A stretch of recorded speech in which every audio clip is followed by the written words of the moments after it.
What would you do if someone tried to steal your family's legacy? Not just any legacy, but 5 generations of blood, sweat, and tears poured into every acre of farmland you own. This isn't just another story about a Karen. This is about how one woman's obsession with control nearly destroyed a family farm that had stood for over 100 years. But sometimes, when people push too far, they learn that farmers aren't just going to roll over and give up what's rightfully theirs, especially not John Anderson. If you think you've heard every Karen story out there, buckle up, because this one takes entitlement to a whole new level. Before we dive in, make sure to hit that subscribe button and notification bell, because trust me, you won't want to miss what happens when this Karen meets her match in a farmer who's not about to let anyone threaten his family's heritage. The Anderson family farm sat on 300 acres of prime agricultural land in Pleasant Valley Township, a slice of heaven that John Anderson's great-great-grandfather had purchased back in 1910. For over a century, the Andersons had worked this land, growing everything from corn to soybeans, raising cattle, and building a reputation as one of the most respected farming families in Millbrook County. John Anderson wasn't just any farmer. He was a man who understood the value of tradition and the importance of adapting to changing times. At 45, his weathered face and calloused hands told the story of countless dawn-to-dusk workdays, while his sharp business sense had helped modernize the farm's operations. His wife, Emily, a former agricultural science teacher, had brought her own innovations to the farm, implementing sustainable practices that had caught the attention of several agricultural magazines. Life on Cedar Creek Road had always been peaceful. The private road, maintained by the Anderson family since its construction, served as the main access point to their farmland and connected to several other agricultural properties. The Andersons had always been good neighbors, allowing local farmers to use the road when needed, maintaining it with their own equipment and resources. That peace shattered the day Susan Mitchell moved into the newly developed Green Meadow Estates, a suburban-style subdivision that had sprung up on the outskirts of their rural community. The development itself had been controversial. Many locals had opposed the rezoning that allowed for residential construction so close to active farmland. But no one could have predicted just how much trouble one new resident could cause. Susan Mitchell was the epitome of suburban sophistication, or so she thought. Fresh from the city with her husband Richard, a corporate executive who worked remotely, she had grand visions of turning their piece of the countryside into her own personal paradise. Her pristine white SUV and perfectly manicured appearance seemed out of place against the backdrop of working farms and agricultural equipment. The first time John met Susan, he should have recognized the warning signs. It was a crisp autumn morning, and he was driving his combine down Cedar Creek Road to harvest the season's corn crop.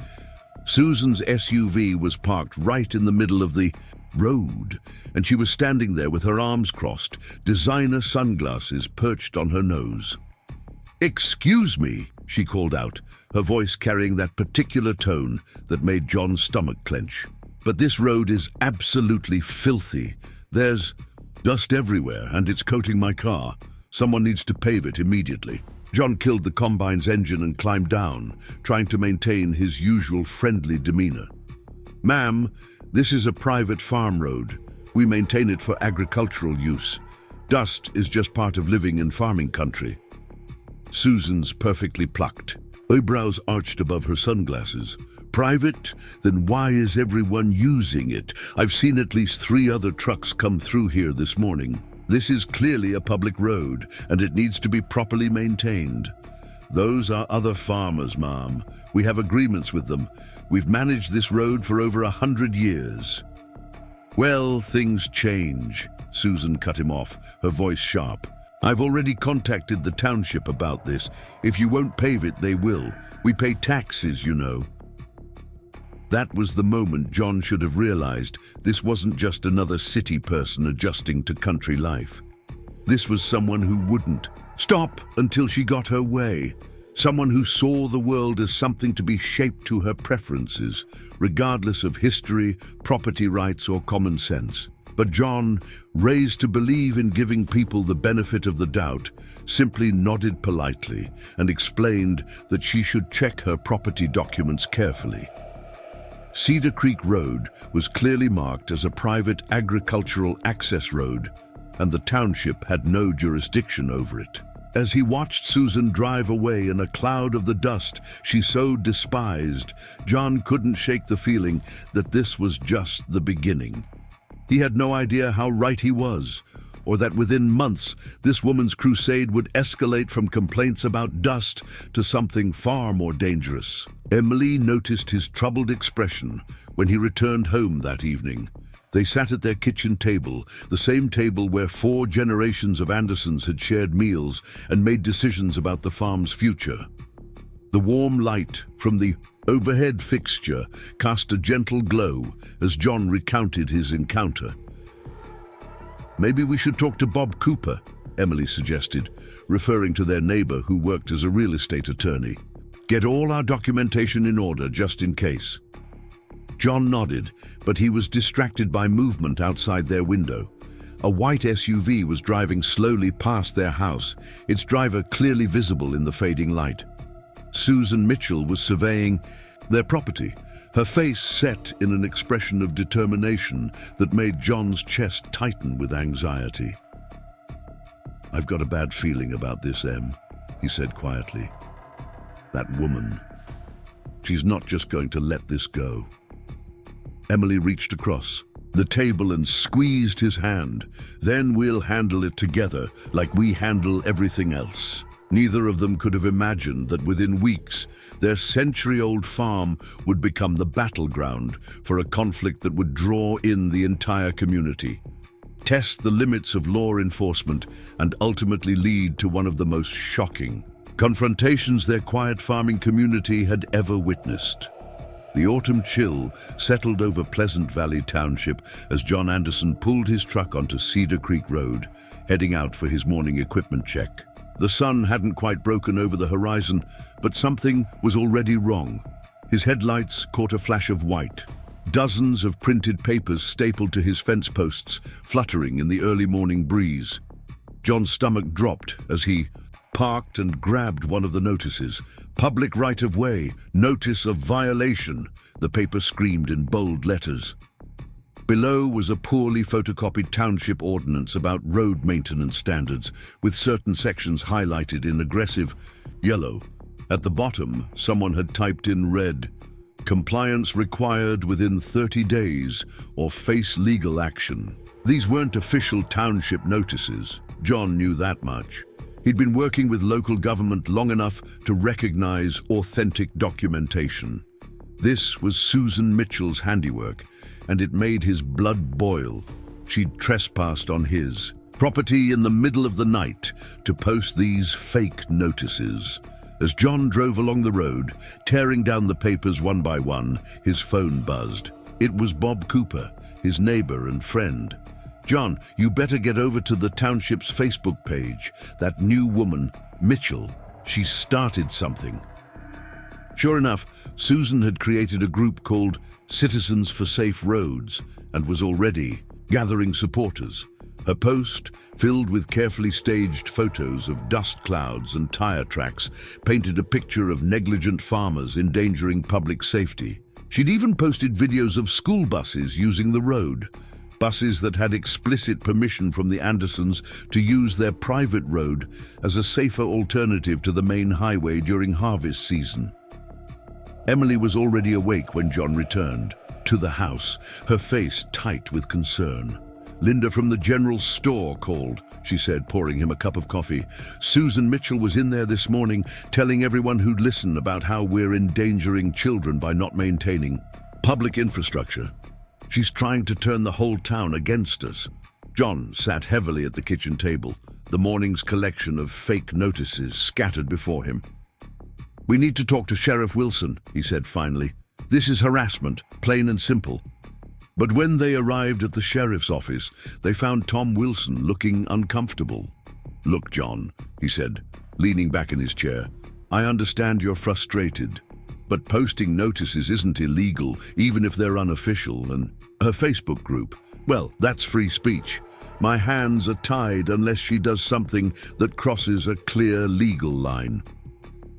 As they left the sheriff's office, Emily spotted Susan Mitchell's white SUV parked outside the township offices. Through the window, they could see her engaged in an animated conversation with Mark Johnson, a township council member known for his political ambitions.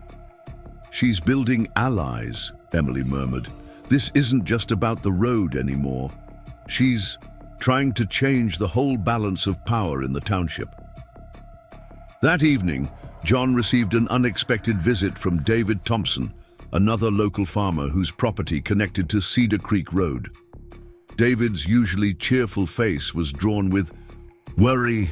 Preparing and narrating this story took us a lot of time, so if you are enjoying it, subscribe to our channel. It means a lot to us. Now back to the story. "John, she came to my place yesterday," he said, accepting a beer and settling into a chair on the Andersons' porch. "Offered to buy an easement through my back field, said she wants to create an alternative access road to bypass your property entirely." John's grip tightened on his own bottle. "What did you tell her?" "Told her to get off my land," David snorted, but she didn't like that answer. Started talking about how farmers need to adapt to changing times and how she has connections in county government who could make life difficult for people who don't cooperate. The implications were clear. Susan Mitchell wasn't just a complaining neighbor. She was methodically working to undermine the Anderson family's control of their own property, building a network of supporters and looking for ways to force their hand. The next morning brought more surprises. A survey crew showed up at the edge of the Anderson property, claiming they'd been hired by the township to assess the road. John immediately called the township office, only to learn that no such survey had been officially ordered. By the time he returned to confront them, the crew was gone, but they'd left their stakes in the ground, marking a width far beyond the road's actual boundaries. Susan Mitchell's campaign was expanding beyond social media and fake notices. She'd started attending every township and county meeting, speaking passionately about rural infrastructure reform and the need for modernization of agricultural communities. Her presentations were slick, filled with professional graphics and statistics about population growth and development potential. What worried John most was how many people seemed to be listening.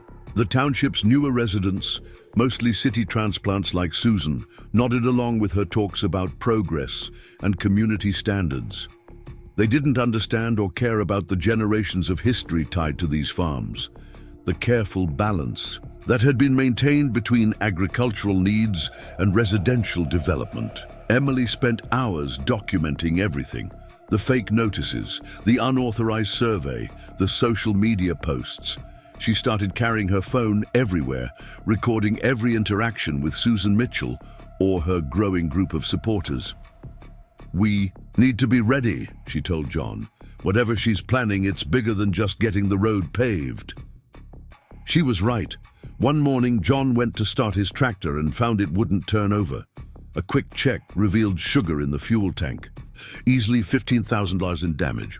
There was no proof it was connected to Susan Mitchell, but the timing was suspicious. The night before, John had firmly rejected her latest demand to attend a community mediation session about the road. The local paper, the Millbrook County Gazette, ran a feature story about the growing tensions in Pleasant Valley Township. The article, while seemingly balanced, gave prominent space to Susan Mitchell's complaints about agricultural privilege and resistance to progress. John's comments about property rights and agricultural necessity were buried near the end. Linda Martinez, who owned the general store that had served as a community gathering place for decades, pulled John aside one day. "Be careful," she warned. "That woman's been asking a lot of questions about you and Emily, wanting to know about your finances, your family history, even asking about any run-ins with the law. She's digging for dirt." The warning was timely. The next day, an anonymous letter arrived at the Anderson farm. Inside was a detailed list of every minor code violation or complaint ever filed against their property, going back 30 years. Most were routine agricultural matters, noise complaints during harvest, season, dust concerns during planting. But seeing them all listed out with dates and file numbers made it clear that someone had spent considerable time and effort compiling this information. At the bottom of the letter was a handwritten note. It would be a shame if all of these had to be reinvestigated. Reasonable people can come to reasonable agreements. John's hands shook as he showed the letter to Emily. The threat was clear: cooperate with Susan Mitchell's demands, or face a bureaucratic nightmare of investigations and complaints. That night, as they sat on their porch watching the sunset, Emily noticed something odd. A drone was hovering over their property, its camera clearly visible. When John stood up, it quickly zipped away toward Green Meadow Estates. "She's watching us," Emily said quietly.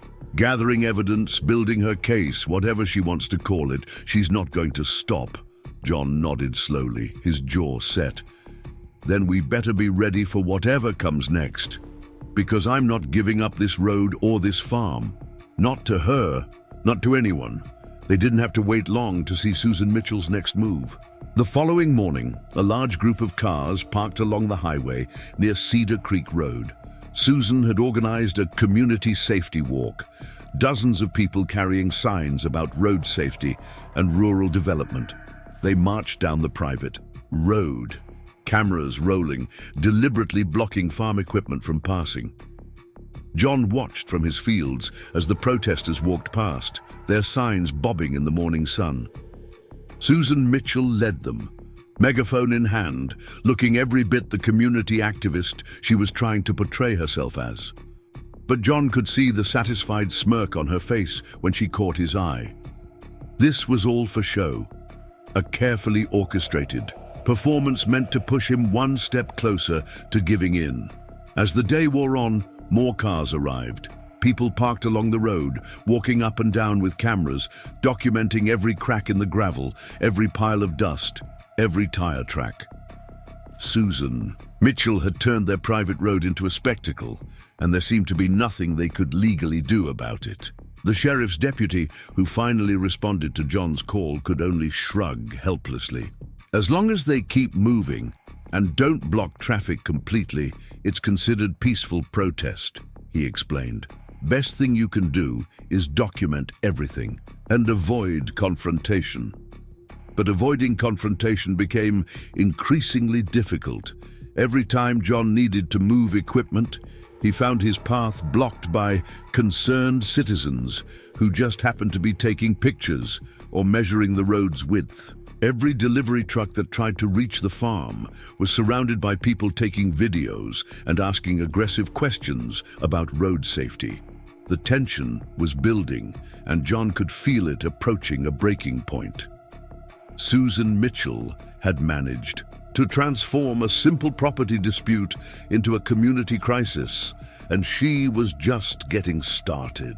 The glint in her eye when she watched him struggle to navigate his combine through the crowd of protesters told him everything he needed to know. This was personal now, and she was enjoying every minute of his frustration.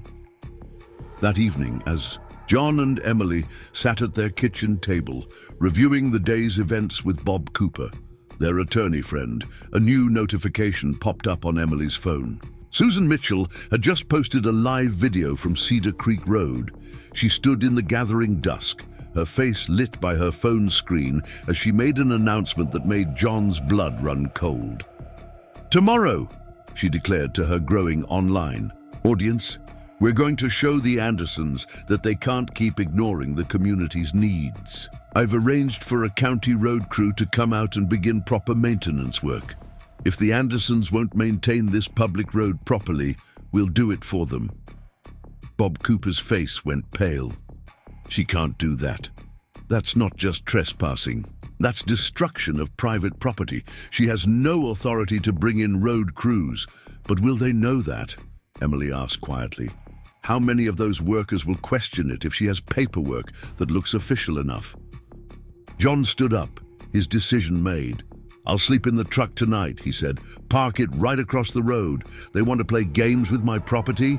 Fine. But tomorrow, they're going to learn exactly how serious I am about protecting what's mine." As night fell over Pleasant Valley Township, the tension in the air was palpable. Susan Mitchell had escalated things far beyond a simple dispute about road maintenance. She'd turned it into a battle for control, not just of a road, but of a way of life, and tomorrow would prove just how far she was willing to go to win that battle. Little did John know, Susan Mitchell's plan for the next day would make their previous confrontations look like friendly disagreements. She had something much bigger in mind, something that would bring law enforcement from across the county rushing to Cedar Creek Road and push everyone involved to their absolute limits. Dawn painted the sky in shades of purple and gold as John Anderson sat in his truck, parked sideways across Cedar Creek Road. He'd barely slept, spending the night watching for any sign of the road crew Susan Mitchell had threatened to bring. Emily had stayed up with him until midnight, bringing him coffee and keeping him company, but he'd insisted she get some rest. One of them needed to be clear-headed for whatever today might bring. The first rays of sunlight had barely touched the morning frost when John spotted movement at the end of the road. Susan Mitchell's white SUV led a procession of vehicles, including what appeared to be several pieces of construction equipment on trailers. John's jaw tightened as he counted at least 15 vehicles, far more than any legitimate road crew would bring for basic maintenance. He pulled out his phone and dialed David Thompson. "They're here," he said simply. "Better get over here quick." David had promised to bring other local farmers to support John, understanding that today's confrontation would affect all of them. Susan Mitchell pulled her SUV to a stop about 50 feet from John's truck. She emerged wearing what looked like a brand new safety vest and hard hat, clipboard in hand. A camera crew from the local news station followed her, and John could see several people live streaming with their phones. "Mr. Anderson," she called out, her voice carrying that familiar, condescending tone. "I see you're choosing to be difficult again. We have work to do here today. Please move your vehicle immediately." John stepped out of his truck but stayed close to it. "This is private property, Mrs. Mitchell. You have no authority to do any work here. I'm asking you and your people to leave." Susan's smile didn't waver as she turned to the camera. "You see? This is exactly the kind of obstruction we've been dealing with. Mr. Anderson believes he can hold our entire community hostage by controlling this vital public access road." Behind her, men in construction gear were already unloading equipment. John noticed something odd. They weren't wearing any company logos or uniforms. These weren't county workers at all. Susan had hired private contractors and dressed them up to look official. Emily appeared at John's side, phone in hand, already recording. More vehicles were arriving, but these were familiar. Bob Cooper's truck, David Thompson's old Ford, and at least a dozen other local farmers. They parked their vehicles behind John's truck, creating a solid wall of agricultural equipment, blocking access to Cedar Creek Road. Susan Mitchell's face tightened for a moment before she recovered her camera-ready smile. "How wonderful! More of our farming neighbors have come to witness this historic day of progress in our community." David Thompson stepped forward, his imposing frame made even more impressive by his obvious anger. "The only thing we're here to witness is your trespassing, Susan. We've all seen the original property documents. This road belongs to the Andersons." Susan waved her clipboard dismissively. "Those documents are outdated. This road has been used by the public for years, which establishes it as a public right-of-way under common law. We have surveys, documentation, and expert testimony ready for court." As if on cue, A sleek black car pulled up, and a man in an expensive suit emerged. "Mrs. Mitchell is correct," he announced, introducing himself as Gregory Palmer, an attorney specializing in property law. "We're prepared to file an immediate injunction if you continue to obstruct these necessary improvements." Bob Cooper stepped forward, his own legal credentials well known in the community. "Save your threats, Palmer. I've already filed our own injunction. You bring one piece of equipment onto this property, and you'll be in direct violation of a court order." The standoff continued as more spectators arrived. Linda Martinez from the general store showed up with coffee and breakfast sandwiches for the farmers. Sheriff Tom Wilson appeared, looking increasingly concerned about the growing crowd. Susan Mitchell was in her element, moving from one news camera to another, spinning her narrative of rural modernization and community safety. But John noticed her growing frustration as the morning wore on and her crew remained unable to begin work. Then, everything changed in an instant. One of Susan's hired workers, apparently tired of waiting, jumped into a backhoe and started it up. Before anyone could react, he swung the bucket toward the line of farm vehicles, threatening to push them aside. John's body moved before his mind could process what was happening. He placed himself between the backhoe and his truck, hands raised. "Stop right there! You hit anything or anyone, and it's assault with a deadly weapon!" The backhoe operator hesitated, looking to Susan for direction. She was already halfway to her SUV, phone in hand. John could hear her voice, clear and deliberate. "Yes, police? We have an emergency at Cedar Creek Road. The situation is becoming violent.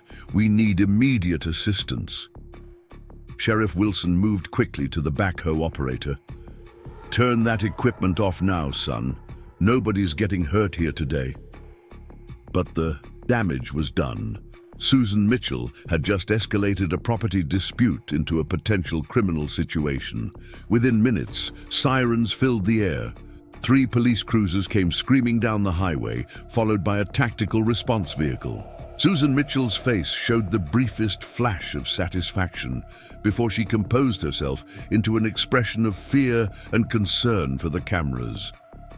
The tactical team emerged in full gear, hands on their weapons as they assessed the situation. John felt his heart pounding but forced himself to remain calm. Emily's hand found his, squeezing it tight. Sheriff Wilson immediately approached the tactical team leader, speaking in low, urgent tones. John could see him gesturing emphatically, trying to explain the situation before things got out of hand.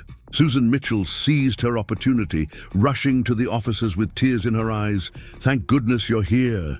These farmers, they threatened us with violence. We're just trying to improve the road, make it safe for children, but they came at us with their equipment."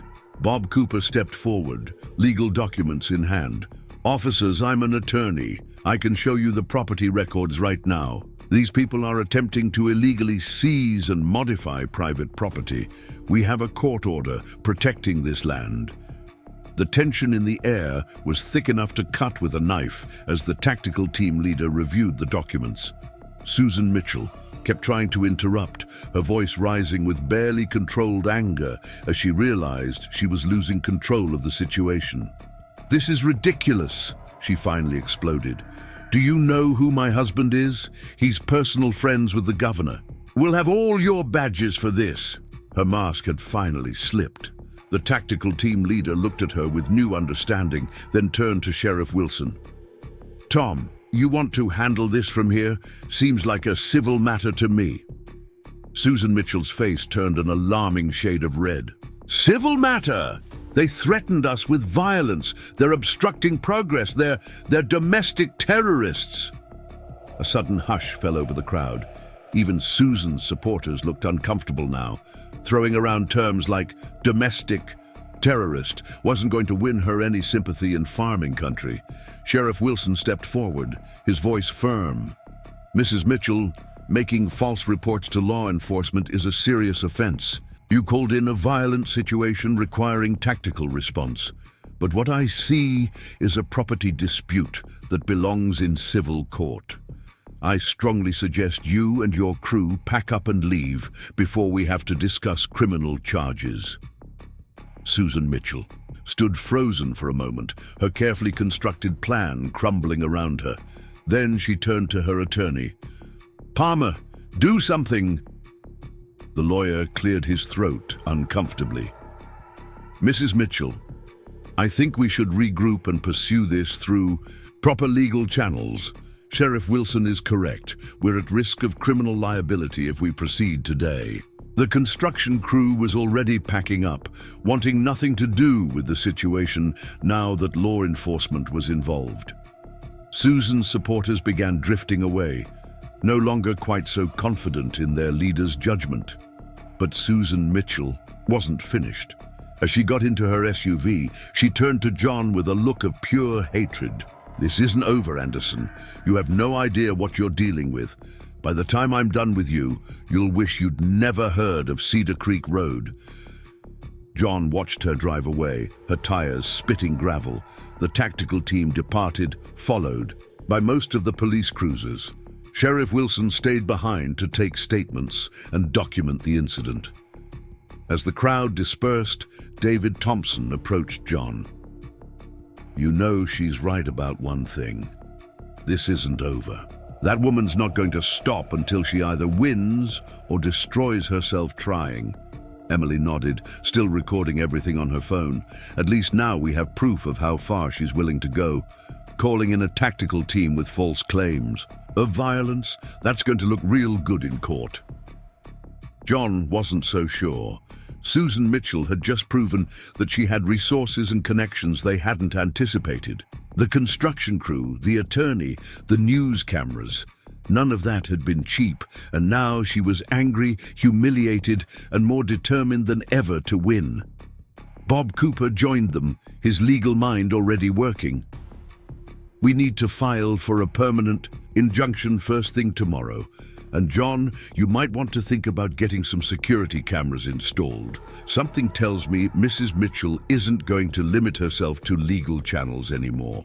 As if to emphasize his point, a drone buzzed overhead, no doubt recording everything for Susan's social media campaign. John watched it disappear toward Green Meadow Estates, wondering what Susan Mitchell's next move would be. The morning's confrontation had changed everything. What started as a dispute over road maintenance had evolved into something far more dangerous. Susan Mitchell had shown she was willing to manipulate law enforcement, potentially endanger lives, and abuse the legal system to get her way. Linda Martinez summed it up best as she packed up her coffee urns. "That woman's not just entitled.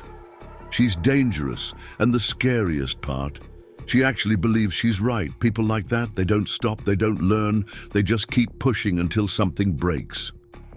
John looked at Cedar Creek Road, the simple gravel path that had served his family for generations. He thought about all the farmers who had used it, all the harvests it had helped bring in, all the history it represented. Susan Mitchell saw it as an obstacle to her vision of progress, something to be paved over and modernized. But she had miscalculated badly today. By bringing in the tactical team, by trying to force her way through intimidation, she had shown her true colors. The community had seen it, law enforcement had seen it, and most importantly, it was all documented. As John and Emily drove back to their farmhouse, followed by their supporters, they knew this battle was far from over. Susan Mitchell would be back, probably with new tactics and new allies. But now they knew what they were dealing with, and they could prepare accordingly. Emily was already making calls, coordinating with other farmers to set up a schedule. They would take turns watching Cedar Creek Road, documenting everything, making sure Susan Mitchell couldn't try another surprise. Attack! John glanced in his rearview mirror, catching a glimpse of Susan Mitchell's white SUV parked at the edge of Green Meadow Estates. She was watching them through binoculars, probably already planning her revenge. Let her watch, John thought.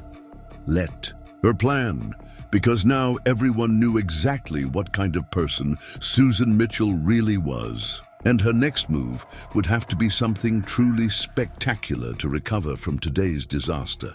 He had no idea just how spectacular and dangerous that next move would turn out to be. 3 days after the tactical team incident, John Anderson woke to find his cattle gates mysteriously open. Thankfully, he caught it during his pre-dawn check before any animals could escape. The locks hadn't been cut. Someone with access to bolt cutters had carefully removed them entirely, leaving no evidence behind. Emily found him standing at the gate, holding one of the heavy-duty chain links in his weathered hands. "This isn't a coincidence," she said quietly, her breath visible in the cold morning air. "Susan Mitchell's getting creative." John nodded grimly. They'd installed security cameras after the confrontation, but they couldn't cover every inch of the sprawling farm. Susan had found their blind spots and was exploiting them. The local news had painted the tactical team incident as a simple misunderstanding, largely thanks to Susan Mitchell's connections with the station's owner. She'd managed to spin it as an example of aggressive farming interests, opposing community development. The comment sections were flooded with accounts supporting her, many of them suspiciously similar in their wording. Mark Johnson, the ambitious township council member, had already proposed a rural infrastructure review committee, a thinly veiled attempt to give Susan Mitchell's group official authority. The vote was scheduled for next week's council meeting. Linda Martinez burst into the Andersons' kitchen later that morning, her usually cheerful face tight with worry. "You need to see this," she said, pulling out her tablet. She opened a local real estate website, showing them a familiar property listing. Green Meadow Estates was expanding. Phase 2 of the development had been approved, with Susan Mitchell's husband, Richard, listed as the primary investor. "They're building 30 new homes," Linda explained, scrolling through the plans. "All of them dependent on Cedar Creek Road. And for access, they've already started pre-selling lots." Bob Cooper arrived an hour later with more disturbing news. "She's filed a civil suit," he announced, dropping a thick stack of papers on the kitchen table. "Claiming the road's poor condition has caused thousands in damage to her vehicle. She's named not just you, but every farmer who uses the road as defendants." Emily's hands shook as she read through the lawsuit. "These repair estimates are ridiculous. $3,000 for dust damage to her paint job, $5,000 for suspension work. No mechanic would verify these numbers." "They don't need to be real," Bob explained. "The point is to drag us all into expensive legal proceedings. She's trying to force a settlement that would include turning over control of the road." John's phone buzzed, a text from David Thompson. Another incident was unfolding at the far end of Cedar Creek Road. He jumped into his truck, Emily close behind, with her ever-present phone camera. They found a group of surveyors on their property again, but this time they were accompanied by County Water District officials. Susan Mitchell stood nearby, speaking animatedly with a man in a suit who carried an official-looking clipboard. "The water table assessments are clear," she was saying loudly, clearly performing for her phone's camera. "Agricultural runoff from these farms is threatening the new development's water supply. We need immediate action to protect residential interests." The Water District official looked uncomfortable, especially when he spotted John approaching.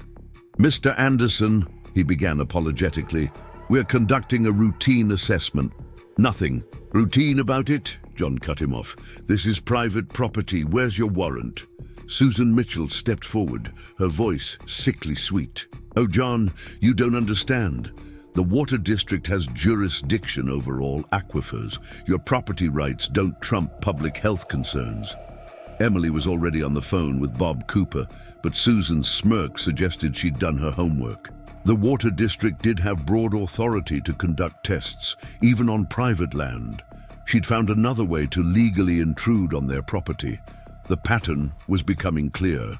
Susan Mitchell was attacking on multiple fronts: legal challenges, Regulatory pressure, media manipulation, and subtle sabotage. Each move was calculated to drain their resources and resolve. That evening, local farmers gathered in the Andersons' barn for an emergency meeting. The mood was grim as they discussed Susan's latest tactics. Alice Baker, an elderly farmer whose family had worked the adjacent land for generations, spoke up first. "She came to me yesterday," she said quietly. "Offered to buy my farm for twice its market value, said it would make a lovely vineyard and event space." Others shared similar stories. Susan Mitchell had been approaching farmers individually, trying to pick off their allies one by one.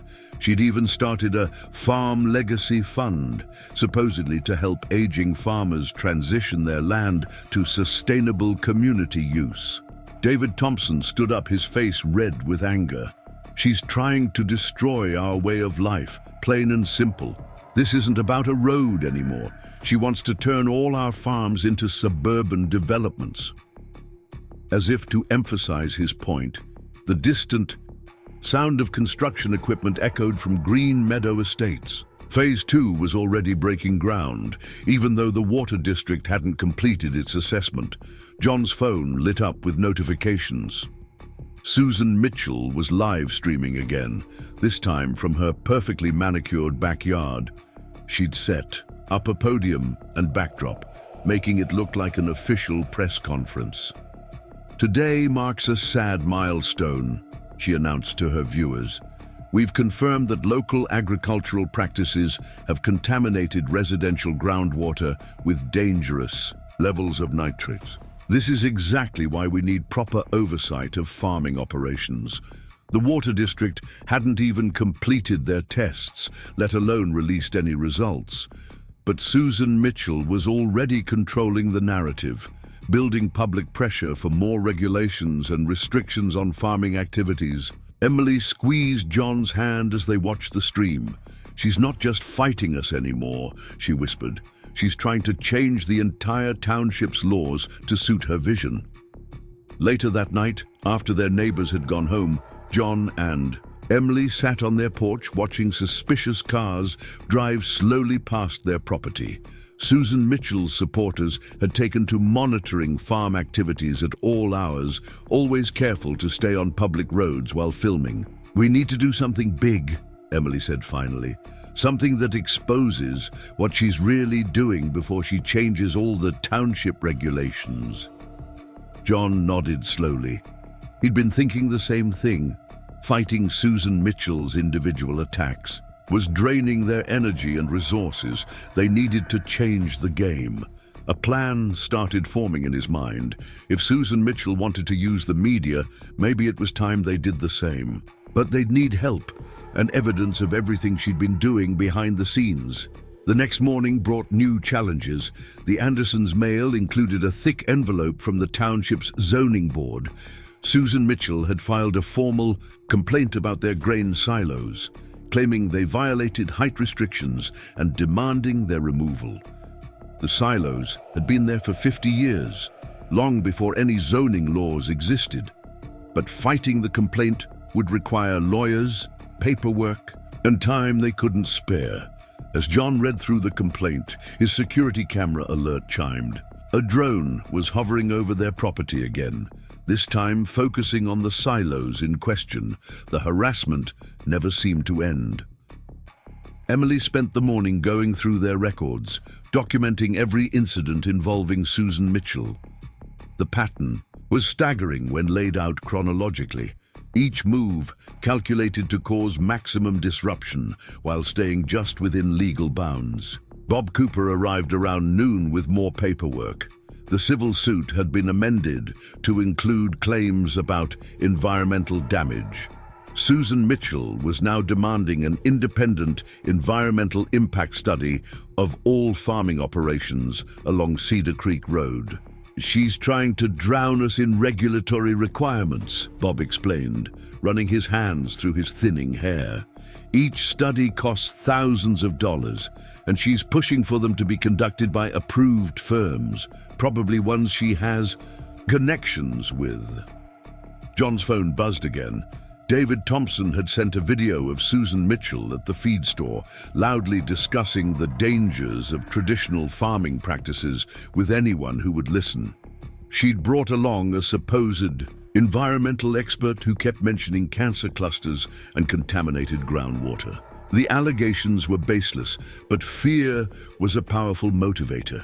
Several longtime customers had walked out of the store rather than buy feed from farms that might be contaminated. Linda Martinez called next. The general store's parking lot was full of unfamiliar cars. Susan Mitchell's supporters were staging another community awareness event, complete with hazmat suits and warning signs about agricultural pollution. John watched through his security cameras as more cars drove slowly past his property.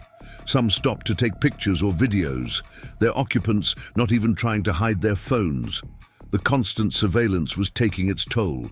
Farm workers were quitting, uncomfortable with being filmed and harassed.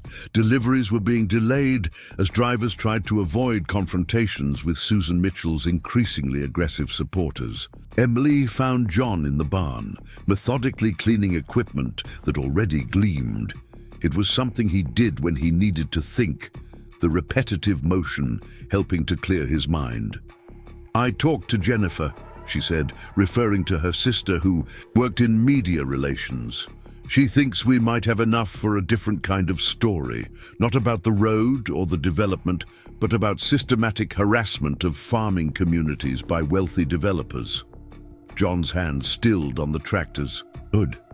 You think anyone would run it? She's got the local media in her pocket."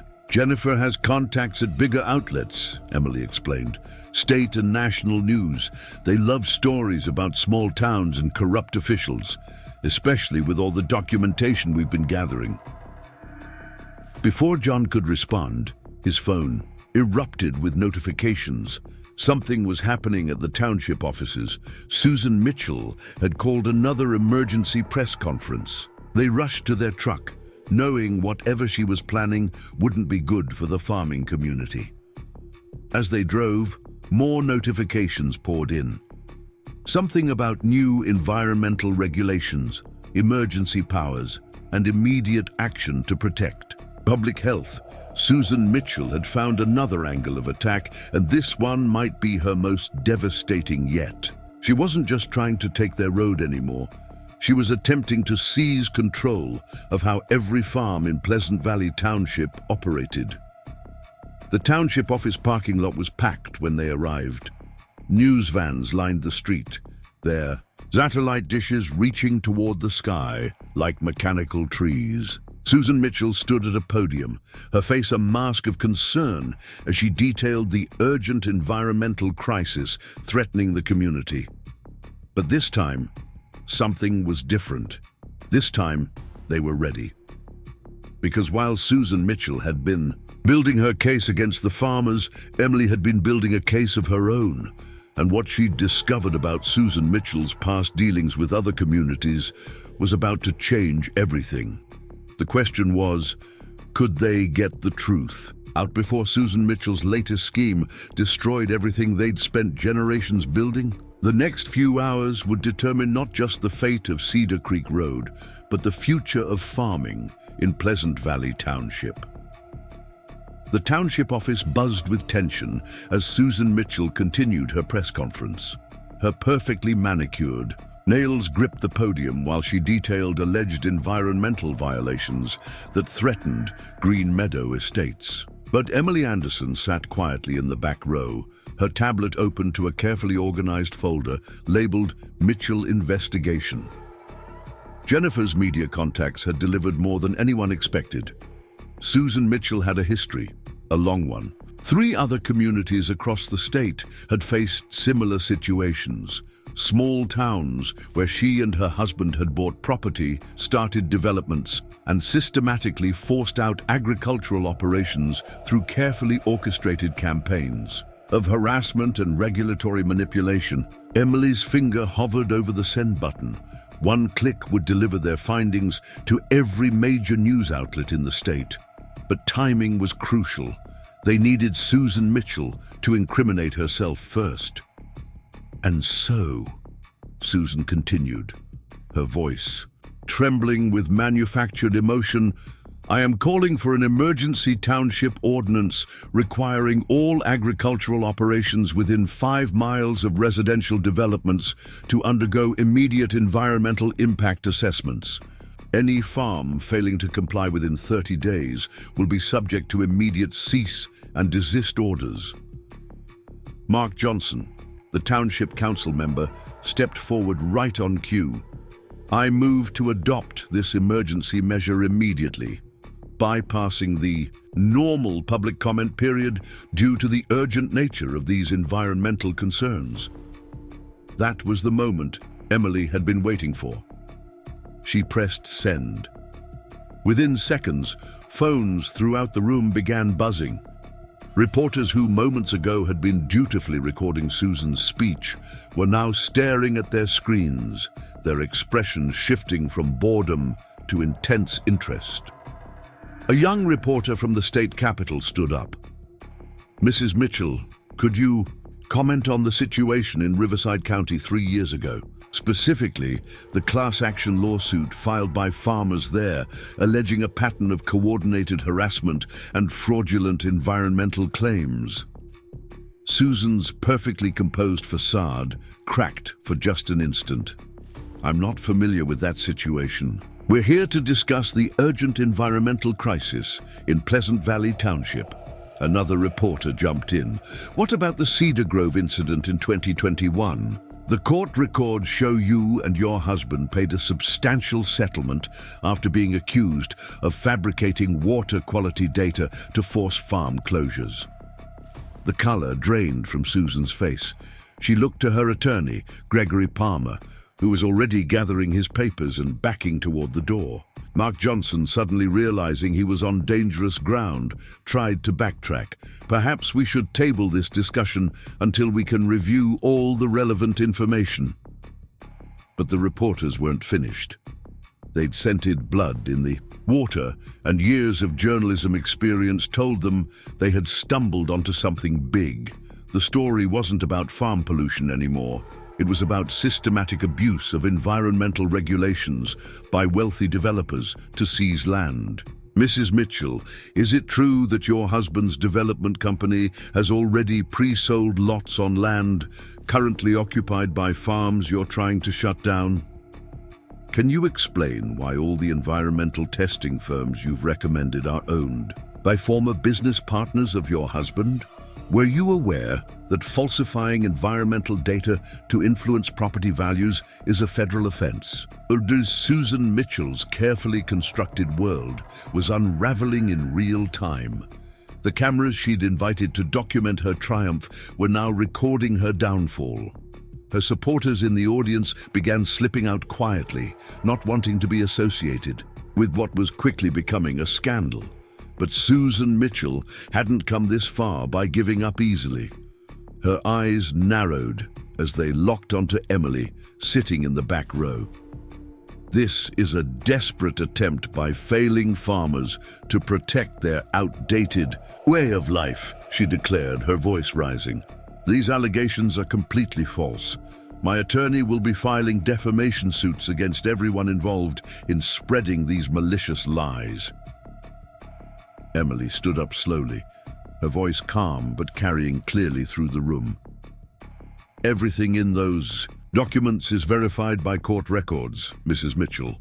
We have sworn statements from farmers in 3 counties, bank records showing mysterious payments to environmental testing firms, and evidence of your husband's company pre-selling land you don't even own yet." Linda Martinez burst into the room, her face flushed with excitement.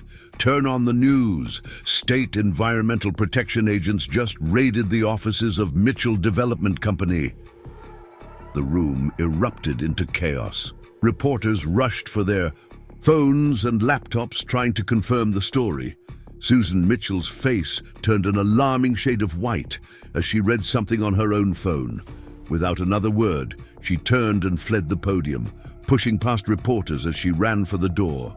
But she didn't make it far. Sheriff Wilson was waiting in the hallway, along with 2 state police officers. "Mrs. Mitchell," he said, his voice carrying a hint of satisfaction. "These officers would like to ask you some questions about certain environmental reports submitted to the township."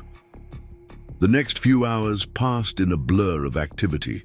State investigators swarmed through Green Meadow Estates, carrying boxes of documents from the development office. Richard Mitchell was led out of his home office in handcuffs, charged with multiple counts of fraud and environmental violations. Mark Johnson held an emergency press conference to distance himself from the scandal, claiming he had been misled about the true nature of the situation. The Township Council quickly voted to table all pending regulatory changes until a full investigation could be completed.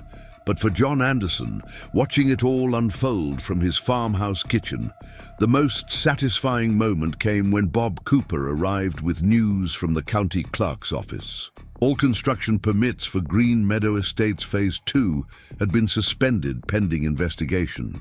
Cedar Creek Road would remain a private farm road, at least for now. Emily sat down heavily, exhaustion finally catching up with her. "I can't believe it worked," she whispered.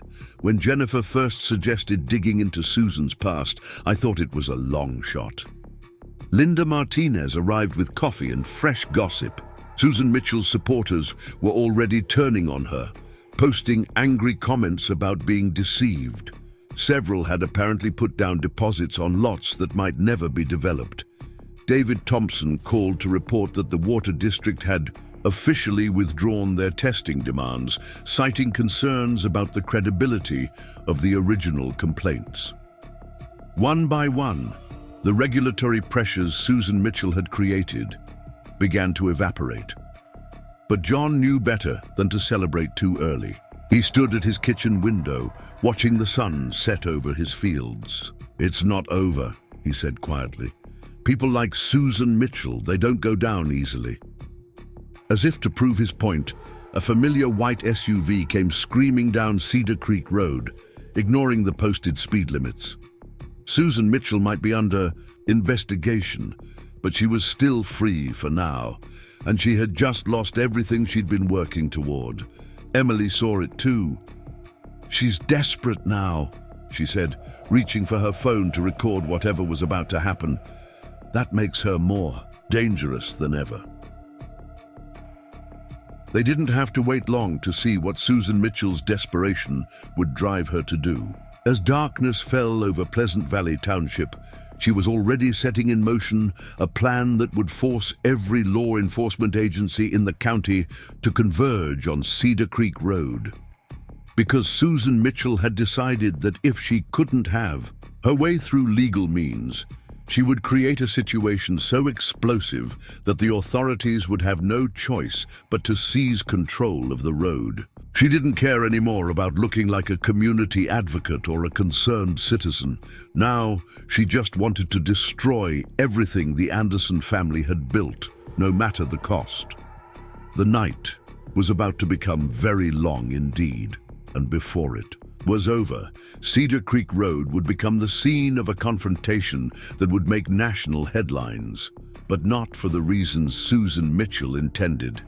John Anderson stood in his darkened kitchen, watching Susan Mitchell's SUV disappear into the growing darkness. Years of farming had taught him to trust his instincts about approaching storms, and every instinct he had was screaming that the worst was yet to come. He wasn't wrong. In less than 12 hours, Susan Mitchell would cross a line that would change everything, not just for her, but for everyone in Pleasant Valley Township. The only question was, would the Anderson family farm survive what she was about to unleash? Emily's phone buzzed with an urgent text from Jennifer. The national news networks were sending crews to cover the developing story. Susan Mitchell's pattern of harassment and fraud had struck a nerve, tapping into broader concerns about wealthy developers using environmental regulations as weapons against farming communities. But Jennifer's next message was more worrying. Her media contacts had intercepted some disturbing chatter. Susan Mitchell had been making calls, lots of them. Something was building, something bigger than anything they'd seen so far. Bob Cooper's voice was grim when he called a few minutes later. Just got word from a contact in the county clerk's office. Susan Mitchell filed something this afternoon, right before everything blew up. Some kind of emergency petition. They're keeping it sealed, but whatever it is, it's big. Multiple agencies involved. John felt a chill run down his spine. Susan Mitchell had proven she was willing to manipulate law enforcement before. What would she do now that she had nothing left to lose? The answer to that question was already in motion, racing towards Cedar Creek Road with flashing lights and sirens, about to turn a private property dispute into a national spectacle that would force everyone to choose sides in a battle between traditional farming values and aggressive suburban development. And Susan Mitchell was about to ensure that every news camera in the state would be there to document it. Midnight cast long shadows across Cedar Creek Road as John Anderson made a final check of his property before turning in. The evening's earlier chaos at the township office had given way to an uneasy quiet, broken only by the occasional drone buzzing overhead, its red light blinking ominously in the darkness. Emily's phone hadn't stopped buzzing with updates from Jennifer. News vans were already setting up along the highway, preparing for live morning broadcasts about the developing scandal. Susan Mitchell's pattern of harassment had struck a nerve nationally, tapping into ongoing debates about urban sprawl and the fate of America's farmland. A sudden movement caught John's eye. Headlights approaching fast down Cedar Creek Road. Not just one vehicle, but a convoy. Leading them was Susan Mitchell's white SUV, followed by several unmarked black vehicles. Emily was already recording as the vehicles screeched to a halt in front of their house. Susan Mitchell emerged first, followed by men in tactical gear, who definitely weren't local law enforcement. Private security, John realized with a sinking feeling. Anderson! Susan's voice carried across the yard, shrill with desperation and rage. I'm giving you one last chance to be reasonable. Sign over the road rights now, or what happens next is on your head. John stepped onto his porch, making sure to stay in view of Emily's camera. Mrs. Mitchell, you're trespassing again, and this time you've brought armed men onto private property. I suggest you leave before this gets worse for you. Susan's laugh had an edge of hysteria to it. Worse for me? Oh, you have no idea what's coming. You think exposing my past will stop me? I've dealt with stubborn farmers before, one way or another. This road will be part of Green Meadow Estates. The security team spread out, their weapons not quite pointed at the house but held ready. John noticed they wore no identifying patches or badges, professional mercenaries, likely hired through whatever shady connections the Mitchells had cultivated. Linda Martinez's pickup came roaring down the road, kicking up gravel. She'd spotted the convoy from her store and called every farmer in the area.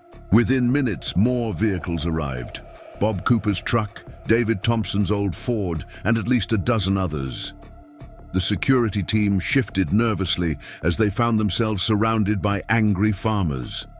Susan Mitchell's face contorted with fury. You people are finished. I've already filed emergency petitions with every agency in the state. By morning, this road will be under government control. Emily stepped forward, her phone steady as she filmed. And how exactly did you arrange that, Mrs. Mitchell? More falsified environmental data? More bribes to testing companies? How many federal laws are you breaking this time? Susan Mitchell's control finally snapped. She rounded on her security team. Clear these people out. I want this road secured now. The lead security officer hesitated. Ma'am, our contract doesn't cover assault or forcible removal. We're here to protect property, not engage in armed confrontation. I'm paying you to follow orders, Susan screamed, but the security team was already backing away. They might be mercenaries, but they weren't stupid enough to start a firefight over a private road dispute. As her hired muscle retreated to their vehicles, Susan Mitchell's facade crumbled completely. She pulled out her phone, fingers shaking, as she dialed. "This is Susan Mitchell. Yes, again. They're threatening me with violence. There are armed farmers everywhere. Send everyone." Sheriff Wilson's cruiser rolled up, lights flashing but sirens silent. He stepped out slowly, taking in the scene with experienced eyes. "Mrs. Mitchell, making false reports to law enforcement is a crime, especially when you're already under investigation for multiple federal violations." Susan spun to face him, her designer outfit now disheveled, her carefully styled hair wild. "You're all in on it, aren't you? The whole corrupt system protecting these agricultural terrorists. Well, I've got news for you. I've already set things in motion. That none of you can stop." Her phone buzzed, and whatever she read made her smile, a cold, triumphant expression that sent chills down John's spine. "Right on schedule," she whispered, then turned to address the crowd. "You have exactly 1 hour to clear this road. When the sun rises, Cedar Creek Road becomes government property under emergency environmental protection orders."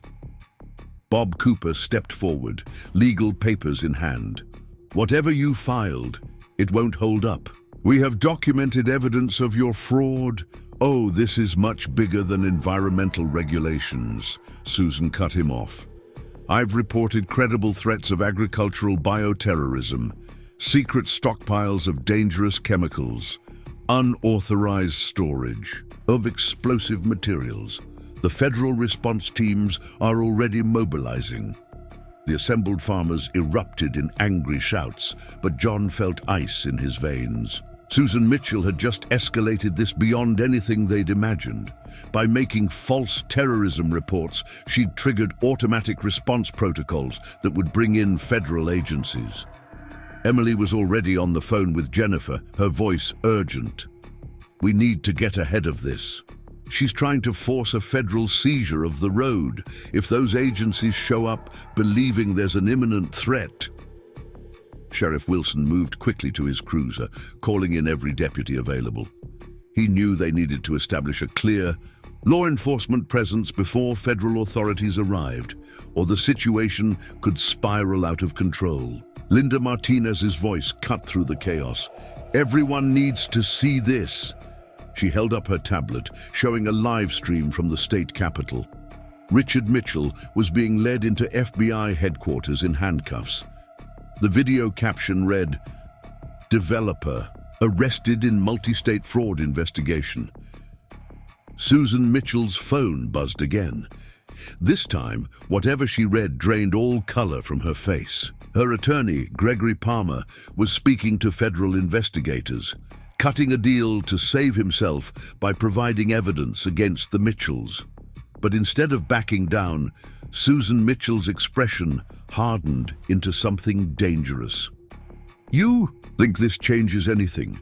By sunrise, this road will be swarming with federal agents. Once they're here, no amount of evidence about our past will matter. They'll have to secure the area, investigate every inch of these farms. It could take months, even years to sort out." John stepped off his porch, walking slowly toward Susan Mitchell. His voice was quiet, but carried clearly in the tense night air. "Is that really how you want this to end? Destroying an entire farming community out of spite?" "Spite?" Susan laughed, the sound brittle and sharp. "This isn't about spite. This is about progress. You people and your precious farms are standing in the way of inevitable change. If you won't adapt willingly, you'll be forced out, one way or another." More vehicles were arriving, news vans drawn by scanner traffic about the confrontation. Susan Mitchell straightened her clothing, trying to compose herself for the cameras, but it was too late. Her mask had slipped too far, revealing the ruthless developer beneath the concerned citizen facade. Emily's phone buzzed with an urgent text from Jennifer. Federal agencies were indeed mobilizing, but not for the reasons Susan Mitchell expected. The FBI's white-collar crime division was expanding their investigation, following money trails that suggested a pattern of similar schemes across multiple states. David Thompson approached John, speaking low. "We've got about 30 minutes before those federal teams she called arrive. Whatever we're going to do, it needs to happen fast." John nodded slowly, his mind racing. Susan Mitchell thought she'd trap them, either abandon the road voluntarily or face a federal investigation that would effectively shut down their farms. But she'd overlooked something crucial in her desperation. He turned to Emily, who was still recording everything. "Get Jennifer on the phone. Tell her to push this live stream to every news outlet she can reach. The whole country needs to see what's really happening here." Susan Mitchell's voice rose again, now playing to the growing crowd of reporters. "These farmers are dangerous. They're threatening me, endangering the entire community. When the federal agents arrive..." Sheriff Wilson cut her off. "Federal agents like the ones who just arrested your husband, Mrs. Mitchell? Or perhaps you'd like to explain to these reporters why you brought armed mercenaries onto private property tonight?" The news cameras swung to focus on the departing security team, their unmarked vehicles and lack of identification raising immediate red flags. Susan Mitchell's carefully crafted narrative was unraveling in real time, broadcast live across multiple networks. But John knew she was right about one thing. Once federal agents arrived, the situation would be out of everyone's hands. They needed to defuse this before outside authorities felt compelled to take control of the road. Linda Martinez had been quietly working her phone, calling in favors from decades of running the general store. County commissioners, state representatives, even the governor's office. Anyone who might be able to intervene before this escalated further. Bob Cooper emerged from his truck with a stack of fresh documents. "Emergency injunction," he announced. "Just filed electronically with every court in the jurisdiction. Any attempt to seize or blockade Cedar Creek Road will be in direct violation of a federal judge's order." Susan Mitchell's phone buzzed one final time. Her face went from pale to ashen as she read the message. Without another word, she turned and ran for her SUV, engine roaring to life as she sped away into the darkness. Sheriff Wilson was already on his radio.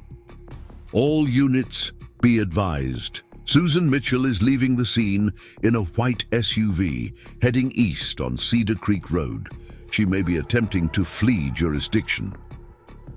The assembled farmers watched her taillights disappear, but no one celebrated. They could hear sirens in the distance, lots of them. Whatever happened next would determine not just the fate of Cedar Creek Road, but the future of farming in Pleasant Valley Township. Emily squeezed John's hand as federal vehicles began appearing on the horizon. "Ready for round two?" John nodded, grimly.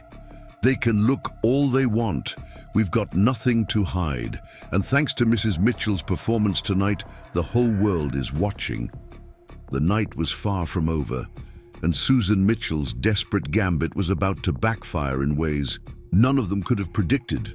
Because sometimes, when you push honest people too far, they don't just fight back, they change the entire game. Red and blue lights painted Cedar Creek Road in alternating colors as federal vehicles approached the Anderson farm. The morning's first hints of dawn were still hours away, but the rural darkness had been banished by emergency lights and news crew spotlights. Emily Anderson's live stream had gone viral, with hundreds of thousands watching as Susan Mitchell's desperate plan unfolded. National news networks were breaking into regular programming to cover what they were calling the Battle for Cedar Creek Road, a story that had evolved from a local property dispute into a symbol of the broader conflict between agricultural preservation and aggressive development. Special Agent Maria Torres stepped out of the lead FBI vehicle, her expression neutral as she surveyed the scene.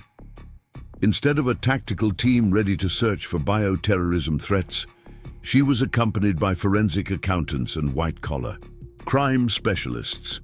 Susan Mitchell's false report had inadvertently drawn exactly the wrong kind of federal attention. Linda Martinez approached the federal agents first, carrying a thick folder.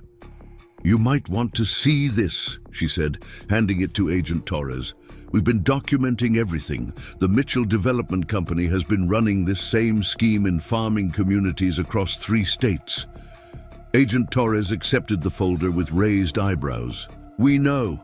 Mrs. Mitchell's attempt to trigger an emergency response actually interrupted an ongoing investigation into her husband's company.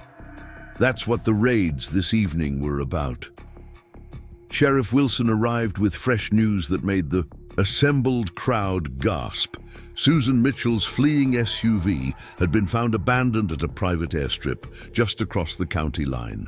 A small plane registered to Mitchell Development Company had departed without filing a flight plan, heading south. But Susan Mitchell's attempt to escape couldn't stop what she'd set in motion.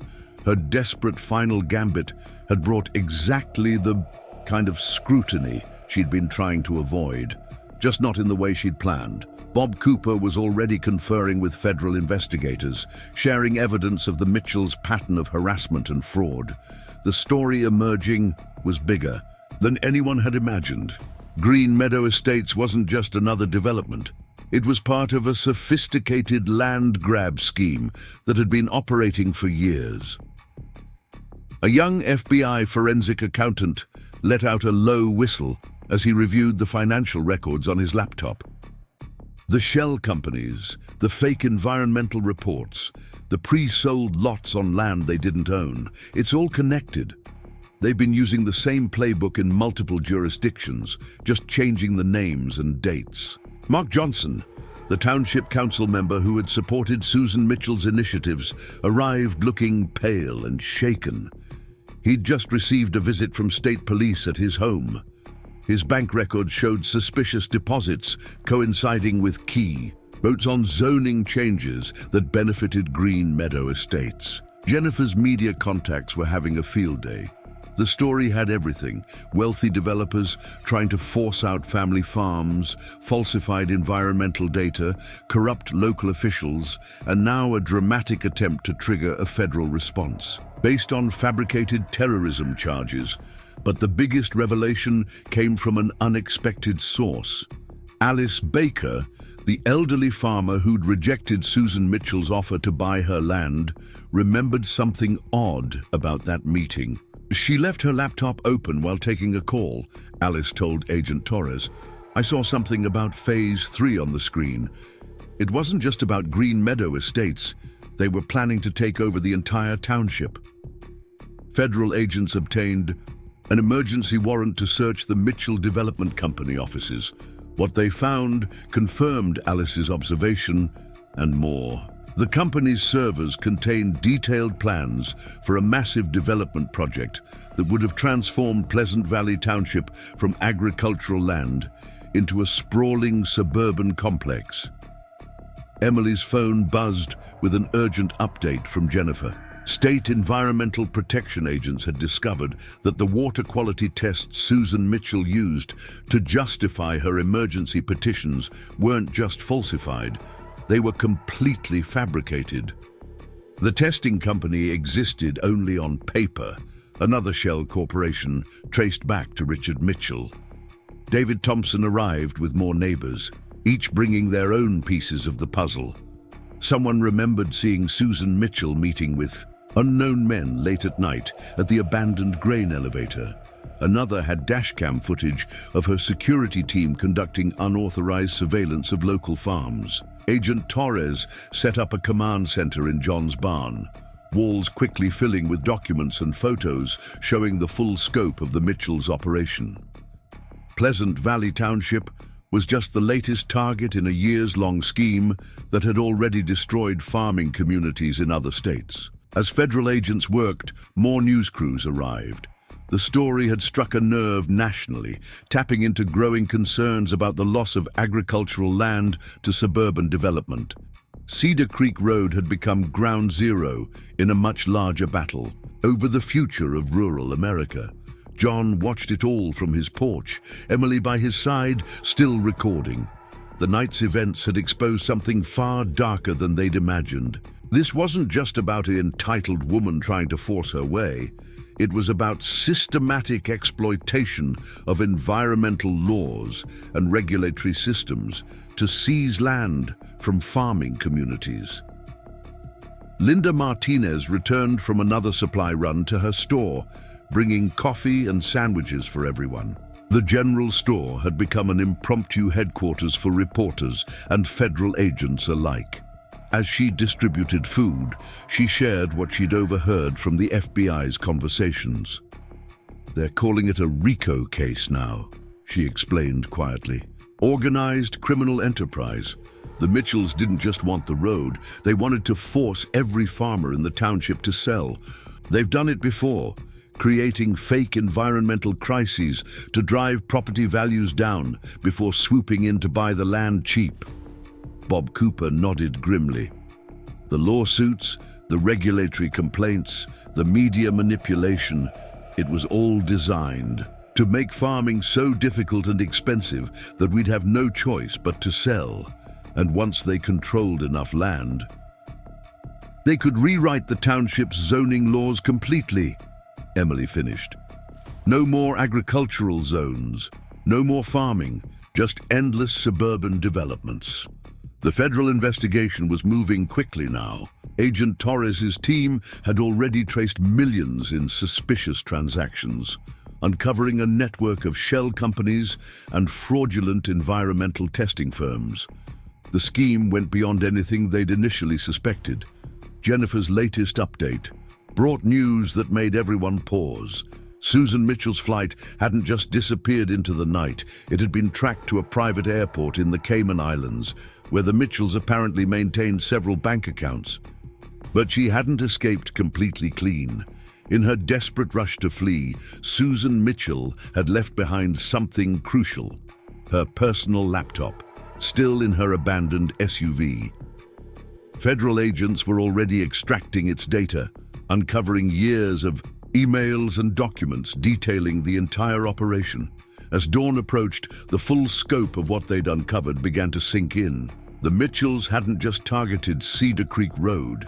They'd been systematically attacking farming communities across the country, using environmental regulations as weapons to force land sales. The night's events had exposed corruption that went far beyond Pleasant Valley Township. Local officials in multiple jurisdictions were now under investigation. Environmental testing companies were facing federal audits. Banks that had facilitated suspicious transactions were receiving subpoenas. Emily's live stream had captured it all, from Susan Mitchell's unhinged confrontation to the steady accumulation of evidence showing just how deep the corruption went. The footage was being broadcast nationally now, forcing conversations about the vulnerability of farming communities to predatory development schemes. John Anderson's quiet stand to protect his private road had unknowingly triggered the exposure of a criminal enterprise that had been operating in plain sight for years. Cedar Creek Road wasn't just a gravel path anymore. It had become a symbol of resistance against corrupt development practices. Agent Torres approached John as the sun began to paint the eastern sky in pale gold. "Mr. Anderson, we're going to need to maintain a presence here for a while. This case is bigger than anyone realized, and your farm is now a critical part of our investigation." John nodded slowly. "Whatever you need, just so long as everyone understands this road stays private and these farms keep operating." The agent smiled. "Oh, I don't think you'll have to worry about that anymore. What we've uncovered here, let's just say the Mitchells and their associates won't be developing anything for a very long time." But even as federal agents continued their work, gathering evidence and unraveling the complex web of fraud and corruption, John couldn't shake the feeling that something was still wrong. Susan Mitchell's final words before fleeing kept echoing. In his mind, "You have no idea what's coming. Had she left some final trap, some last-ditch plan set to trigger automatically? The sun was rising on Cedar Creek Road, but John Anderson's instincts told him this fight wasn't over yet. Susan Mitchell had proven herself willing to destroy everything in her path to get what she wanted. And somewhere in the Cayman Islands, she was already plotting her revenge. Morning light crept across Pleasant Valley Township as exhausted federal agents continued processing evidence at the Anderson farm. The initial excitement of uncovering the Mitchells' criminal enterprise had given way to a grim understanding of just how deep their corruption reached. Agent Torres's team had been working through the night, following paper trails that seemed to implicate officials at every level of government. A fresh wave of reporters arrived with the dawn, setting up live shots along Cedar Creek Road. The story had evolved again, no longer just about a Karen's vendetta against a farmer, but about systemic corruption that threatened agricultural communities nationwide. John Anderson's private road had become the epicenter of a national controversy. Emily's phone lit up with an urgent call from Jennifer. "Turn on the news, right now." Her sister's voice was tight with concern. "You need to see this." On every major network, Richard Mitchell was holding an emergency press conference from the Cayman Islands. Somehow, he'd managed to post bail and flee the country before federal agents could stop him. Now he stood at a podium, Susan by his side, spinning a very different version of events. What you're seeing in Pleasant Valley Township is a coordinated attack on legitimate business interests by agricultural extremists, Richard declared, his expensive suit immaculate despite his rushed escape. These farmers have been violating environmental regulations for years, and when we tried to bring their activities to light, they responded with threats and intimidation. Susan Mitchell stepped forward, tears streaming down her perfectly made-up face. "They forced us to flee for our lives. The violent agenda of these anti-development forces must be stopped before more communities suffer." Agent Torres watched the broadcast with growing anger. "They're trying to flip the script," she muttered. "Make themselves look like whistleblowers instead of criminals, and some people will believe them." She was right. Within hours, right-wing media outlets began picking up the Mitchells' narrative. Headlines appeared questioning the FBI investigation, suggesting it was part of a broader conspiracy against suburban development.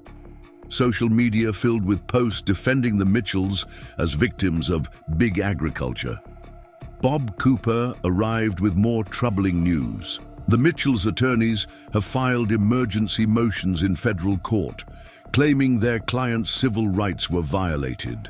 They're pushing for all evidence gathered during last night's investigation to be thrown out. Linda Martinez rushed in from the general store, her face pale. "You all need to see what's happening in town." She pulled up social media feeds showing protests forming outside the township offices. Dozens of people, many from neighboring communities, carried signs supporting the Mitchells and demanding action against agricultural pollution. The Mitchells had prepared for this, John realized.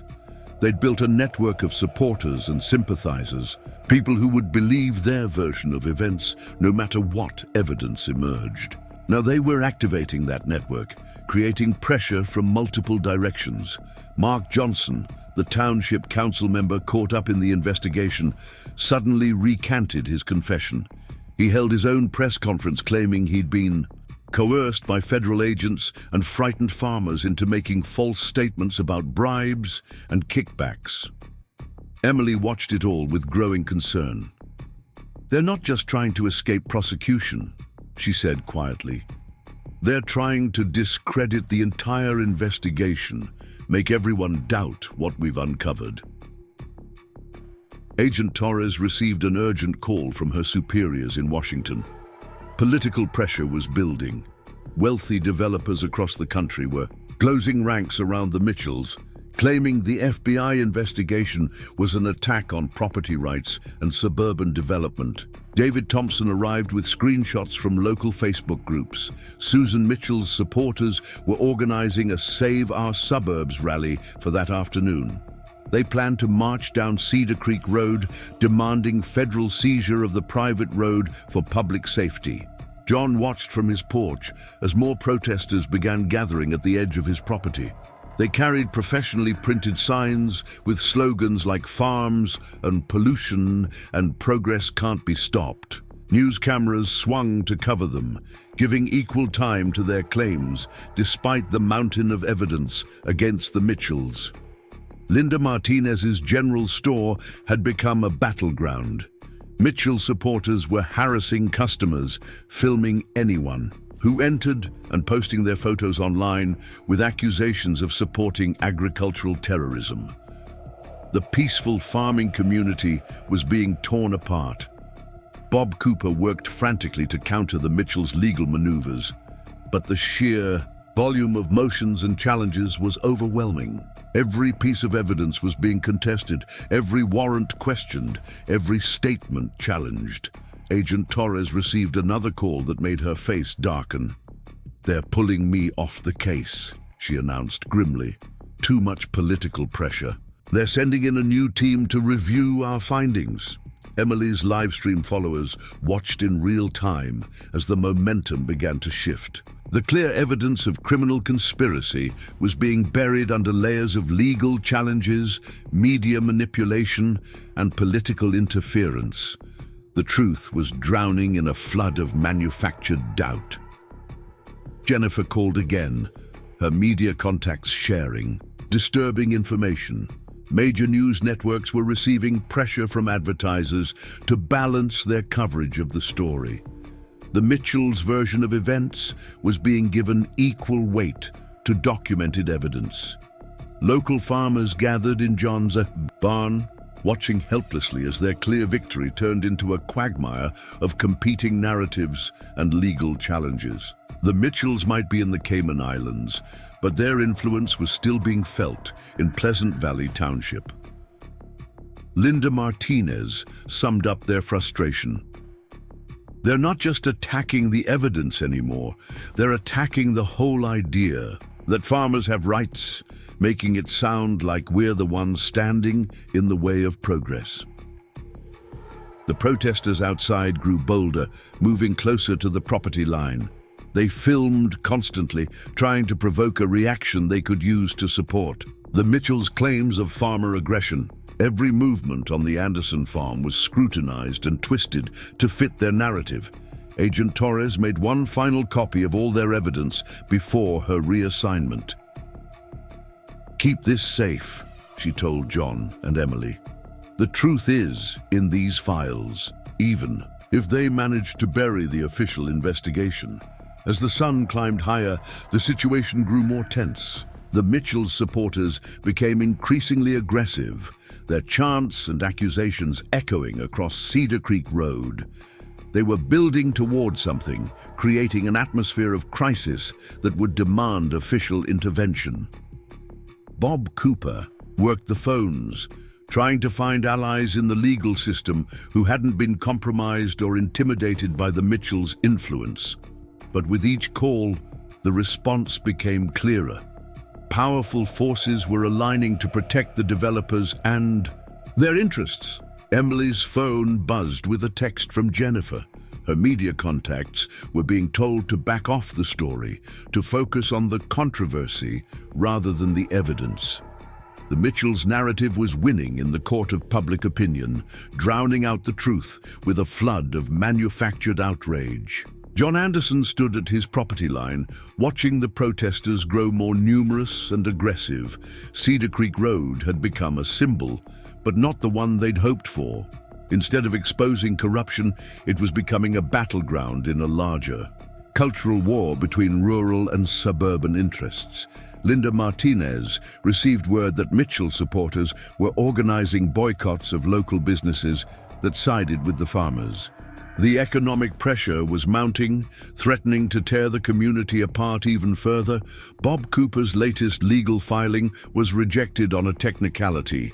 The judge, appointed by a governor with ties to development interests, cited procedural issues that could take months to resolve. Time was working against them. As noon approached, the situation reached a critical point. The protesters had completely blocked Cedar Creek Road, preventing farm equipment from moving. When John tried to bring his tractor through, they surrounded it, claiming he was threatening them with dangerous machinery. Sheriff Wilson arrived to find his deputies overwhelmed. The protesters knew exactly how far they could push without triggering arrests, staying just within the bounds of legal behavior while making normal farm operations impossible. Emily's live stream captured it all: the gradual erosion of truth, the manipulation of media narratives, the transformation of clear evidence into contested claims. Viewers watched as justice was slowly suffocated by money, influence, and calculated chaos. Agent Torres made one final visit before her reassignment. "Don't give up," she told them quietly. "They think they can wear you down, make you doubt what you know is true. Don't let them." But as the afternoon wore on, even the most dedicated supporters began to feel the strain. The Mitchells' machine was massive, well-funded, and seemingly unstoppable. They had transformed a clear case of criminal corruption into a debate about property rights and progress. John Anderson watched another farm truck turn back, unable to break through the wall of protesters. Cedar Creek Road was becoming unusable. Just as the Mitchells had planned, they might be in the Cayman Islands, but their strategy was working perfectly. The question now wasn't just about saving a private road or exposing corruption. It was about whether truth itself could survive when faced with enough money, power, and carefully manufactured doubt. As the sun began its westward descent, John and Emily knew they had to try something different. The system they'd trusted to deliver justice was failing. The evidence they'd gathered was being buried. The truth they'd exposed was being twisted beyond recognition. They needed a new approach, something the Mitchells and their army of lawyers and protesters couldn't counter. But what that might be, and whether they could implement it before their cause was completely undermined, remained to be seen. The battle for Cedar Creek Road had entered its most dangerous phase, the fight not just for justice, but for truth itself. And somewhere in the Cayman Islands, Susan and Richard Mitchell were watching their plan unfold exactly as they'd designed. Afternoon sunlight filtered through dust-filled air as Emily Anderson sat at her kitchen table, surrounded by stacks of documents. Her laptop screen glowed with dozens of open tabs, newspaper articles, court records, and social media posts from communities across 3 states. A pattern was emerging, and it was more disturbing than anyone had imagined. A knock at the door revealed Sarah Henderson, a woman Emily had never met in person, but had been corresponding with for days. Sarah had driven 6 hours from River Valley County, where the Mitchells had destroyed a farming community 2 years earlier using eerily similar tactics. Sarah spread her own documents across the table, photographs, letters, and court filings that could have been carbon copies of what was happening in Pleasant Valley Township. The same environmental allegations, the same pattern of harassment, even the same phrases in media statements. Linda Martinez arrived carrying fresh coffee and a newcomer, James Wilson, a former county commissioner from Millbrook who had resigned rather than support the Mitchells' development plans. His hands shook slightly as he shared his story. "They approached me first with campaign contributions," James explained, his voice bitter with regret. "Then it was insider information about property deals. By the time I realized what they were really doing, they had enough dirt to destroy me if I spoke up." Emily's phone buzzed continuously as more people reached out. Jennifer had put out calls through her media contacts, finding others who had encountered the Mitchells' operation. Each story added another piece to the puzzle. The kitchen became a command center as farmers arrived throughout the afternoon, bringing their own experiences and evidence. Bob Cooper moved between groups, his legal pad filling with notes as he documented the emerging pattern of systematic corruption. A retired environmental engineer named Michael Roberts drove in from 3 counties over, bringing technical analyses that proved the Mitchells' pollution claims were not just exaggerated, they were scientifically impossible. The data had been manipulated to create fear, not reflect reality. David Thompson's wife, Rachel, who worked in digital marketing, noticed something in the social media campaigns. The same accounts using slightly modified usernames had appeared in every community the Mitchells targeted. They weren't grassroots supporters. They were paid trolls pushing a manufactured narrative. Linda Martinez's general store became an impromptu gathering place for people sharing similar stories. A wall near the cash register slowly filled with photographs, faces of farmers who had lost their land to the Mitchells' schemes. Each image represented a family displaced, a legacy destroyed. As the afternoon wore on, more vehicles arrived. Farmers from neighboring counties, small-town officials who had resisted development pressure, journalists who had tried to expose the truth but been silenced by legal threats. Cedar Creek Road was becoming a rallying point for everyone who had faced the Mitchells' machine. Sarah Henderson stood at Emily's worn kitchen table, her voice tight with emotion as she described watching her community fall apart. The same tactics, fake environmental crises, media manipulation, legal harassment, had forced most local farmers to sell their land at a fraction of its value. A young reporter named Alex Chen arrived from a small newspaper 3 states away. He had been investigating the Mitchells until his publisher suddenly killed the story. Now he brought years of research, including financial records showing how the Mitchells laundered their profits through a maze of shell companies. The evidence mounted as more people arrived. Property records showed how the Mitchells used front companies to hide their land acquisitions. Environmental reports revealed identical language used to manufacture crises in multiple communities. Legal documents exposed their pattern of frivolous lawsuits designed to drain opponents' resources. Emily worked frantically to organize everything, creating a digital archive that couldn't be easily destroyed or discredited. Jennifer helped remotely, backing up files and connecting with sympathetic journalists who might be willing to tell the larger story. Alice Baker, the elderly farmer, who had refused to sell, sat quietly in a corner listening to story after story. Finally, she spoke up, her voice carrying the weight of decades of farming wisdom. "They're not just taking our land," she said. "They're trying to erase our whole way of life." As evening approached, the gathering had grown beyond anything Emily had expected. The Andersons' kitchen and Linda's store couldn't hold everyone. The crowd spilled onto Cedar Creek Road itself, sharing stories and comparing notes about their encounters with the Mitchells' operation.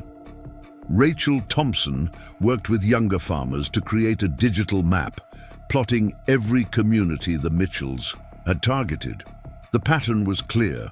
They moved systematically through agricultural areas, using the same playbook to transform farmland into suburban developments. Bob Cooper received calls from lawyers in other states who had fought the Mitchells. Each shared tactics that had worked, strategies that had failed, and warnings about what to expect next. The legal battle ahead would be complex and expensive, but they were no longer fighting alone. A local tech expert named Marcus Lee discovered something crucial in Susan Mitchell's abandoned laptop.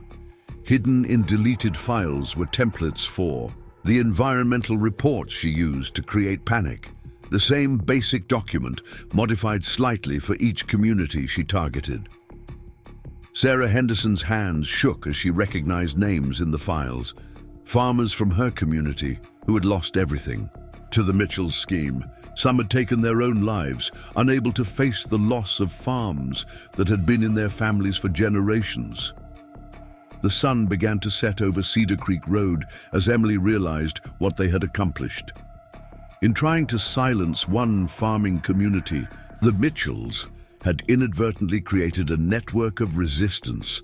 People who had fought alone were now connecting, sharing information and resources. Linda Martinez organized food for everyone, turning her store into an impromptu community kitchen. As people ate together, more connections formed. A farmer from one county recognized tactics used against another. A local official remembered meetings that suddenly made sense in light of new information. James Wilson, the former commissioner, worked with Bob Cooper to map out the Mitchells' political connections. The web of influence extended far beyond what anyone had imagined, reaching into state capitals and federal agencies. Rachel Thompson's social media analysis revealed how the Mitchells created artificial support for their projects. Fake accounts, coordinated hashtag campaigns, and paid influencers were all part of their strategy to manufacture consent for their developments. Michael Roberts, the environmental engineer, began training local farmers to document actual environmental conditions on their land. If the Mitchells tried to manufacture another crisis, they would face a community prepared to challenge their claims with real data. As night fell, Emily stood in her doorway watching people continue to arrive. Cedar Creek Road had become more than a battlefield. It was now a symbol of resistance against corporate greed and corruption. The very road Susan Mitchell had tried to seize was bringing together everyone she had hurt. Sarah Henderson approached Emily with tears in her eyes. "We tried to fight them alone," she said quietly. "That was our mistake. They counted on isolating each community, making us think we were alone in this fight." The gathering continued well into the night, lit by headlights and determination. People who had arrived as strangers departed as allies, connected by their shared experience of facing the Mitchells' machine. What had started as a local property dispute had evolved into something much larger. But even as the network of resistance grew stronger, Emily couldn't shake a nagging worry. The Mitchells hadn't survived this long by being predictable. Somewhere in the Cayman Islands, they were watching their carefully constructed operation being exposed, and Susan Mitchell, whose rage at being defied had already driven her to desperate measures, would not take this latest development lightly. The question wasn't if she would retaliate, but when and how. Cedar Creek Road had become ground zero in a battle that would determine not just the fate of one farming community, but the future of rural America itself. And as the stars emerged above Pleasant Valley Township, both sides prepared for what would come next. The truth about the Mitchells' operation was finally coming to light. But would it be enough to stop them? Or would their money and influence once again succeed in burying the truth beneath layers of manufactured doubt and legal manipulation? Only time would tell. But one thing was certain: Cedar Creek Road would never be just another private farm road again. It had become a symbol of resistance, a gathering place for everyone fighting to preserve their way of life against corporate greed and corruption. And somewhere in the Cayman Islands, Susan Mitchell was already planning her response. Midnight cast long shadows across the Anderson farm as Emily sorted through another box of documents recovered from the Mitchell Development Company offices. Her eyes burned from hours of reading, but she couldn't stop. Every file revealed new layers of deception, each more disturbing than the last. Marcus Lee, the tech expert who had been analyzing Susan Mitchell's laptop, burst into the kitchen with a USB drive clutched in his hand. His face was pale in the fluorescent light. "You need to see this," he said, hands shaking as he connected the drive to Emily's computer. "It's not just about Cedar Creek Road anymore. This goes all the way to Washington." The files contained emails between Richard Mitchell and several high-ranking federal officials. The conversations detailed a coordinated effort to weaken environmental protections for agricultural land, making it easier for developers to force farm sales through manufactured crises. Linda Martinez arrived with fresh coffee and news from town. The Mitchells' supporters had changed tactics, now claiming to be environmental activists concerned about industrial agriculture. They carried professional signs and used carefully rehearsed talking points about sustainability and progress. Sarah Henderson recognized the strategy immediately. "They did this in River Valley too," she explained, pointing to nearly identical protest signs in photos from 2 years ago. "They turn neighbor against neighbor, make it impossible to tell who's really behind the harassment." Bob Cooper spread land ownership maps across the kitchen table, overlaying them with documents from other communities the Mitchells had targeted. A pattern emerged. They weren't just building suburbs, they were creating a corridor of development that would cut through the heart of America's farmland. Agent Torres might have been reassigned, but she hadn't given up. Working through back channels, she provided Emily with classified reports showing the Mitchells' connections to international money laundering operations. The suburban developments were just the visible part of a much larger criminal enterprise. David Thompson arrived with drone footage showing unauthorized construction at Green Meadow Estates. Despite the ongoing investigation and suspended permits, workers were preparing foundations for new houses under cover of darkness. The Mitchells were pressing ahead with their plans, confident that their influence would protect them. Rachel Thompson's social media analysis revealed something even more sinister. The Mitchells weren't just using paid trolls. They were employing sophisticated artificial intelligence to generate thousands of fake comments and reviews, creating the illusion of overwhelming public support for their projects. Michael Roberts, the environmental engineer, finished analyzing soil samples from previous Mitchell developments. The results were shocking.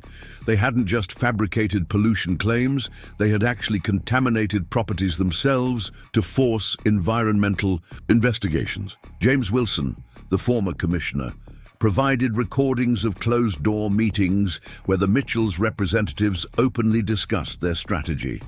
They called it creative disruption, systematically destroying farming communities through a combination of legal pressure, environmental fraud, and social manipulation.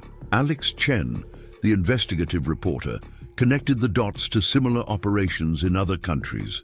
The Mitchells were part of a global network of developers using environmental regulations as weapons to seize agricultural land for development. A thick manila envelope arrived anonymously at Linda's store, containing internal Mitchell Development Company memos. They detailed the next phase of their plan, using the chaos they'd created to justify federal seizure of agricultural land for environmental remediation. Sarah Henderson's hands trembled as she read through psychological profiles the Mitchells had compiled on community leaders. They didn't just study their opponents' finances and legal vulnerabilities, they analyzed personal tragedies, family conflicts, and private fears to find pressure points. The evidence painted a picture of an operation far more sophisticated and malevolent than anyone had imagined. The Mitchells weren't just greedy developers. They were methodically executing a plan to transform America's agricultural heartland into a suburban sprawl they could control. Alice Baker remembered something that had seemed insignificant at the time. During Susan Mitchell's visit to her farm, she had seen maps marking every water source, every property line, every potential point of vulnerability. They weren't just planning development, they were planning systematic destruction of farming infrastructure. Marcus Lee discovered encrypted files showing how the Mitchells manipulated property values. They used shell companies to buy small parcels of land, then artificially inflated their value through fake transactions. The inflated values were then used to justify higher property taxes on surrounding farms, creating financial pressure to sell. Bob Cooper's legal research revealed how they exploited environmental laws never intended for this purpose. By combining multiple regulations designed to protect farmland, they created a web of requirements so complex and expensive that farmers couldn't possibly comply. Rachel Thompson found evidence of their media manipulation strategy. They didn't just buy advertising, they purchased controlling interests in local news outlets through shell companies, slowly shifting coverage to support their narrative of agricultural pollution and suburban progress. Emily's phone lit up with a message from Jennifer. National media outlets were finally starting to connect the dots, seeing how individual cases of farm displacement fit into a larger pattern of coordinated land seizure. The kitchen table disappeared under maps, documents, and photographs as the group worked to document everything. They weren't just fighting for Cedar Creek Road anymore. They were exposing a conspiracy that threatened America's entire agricultural system. Linda Martinez organized the evidence into categories: financial fraud, environmental manipulation, legal harassment, media control. Each aspect of the Mitchells' operation was designed to reinforce the others, creating a nearly inescapable trap for farming communities. David Thompson's drone captured footage of more unauthorized construction, but this time they noticed something odd. The new foundations didn't match any approved plans. The Mitchells were building something else entirely, something they hadn't disclosed in their development proposals. Michael Roberts analyzed satellite imagery of completed Mitchell developments. The pattern was clear. They weren't creating sustainable suburban communities as claimed. They were building infrastructure for something much larger, something that would make farming impossible in surrounding areas. Alex Chen's international contacts provided proof of similar operations in other countries. The same tactics, the same shell companies, even the same environmental claims appeared in agricultural communities across multiple continents. James Wilson remembered conversations that suddenly made sense. The Mitchells hadn't just wanted to develop green meadow estates. They needed control of Cedar Creek Road as part of a larger transportation network that would connect their developments and isolate remaining farmland. The anonymous envelope contained something else: psychological profiles of Susan and Richard Mitchell themselves. Someone inside their organization had turned against them, providing insight into their motivations and vulnerabilities. Sarah Henderson recognized names in the financial documents. Shell companies that had appeared in River Valley County matched, ones now operating in Pleasant Valley Township. The Mitchells recycled their entire operation, just changing names and dates. Marcus Lee uncovered evidence of their technological surveillance.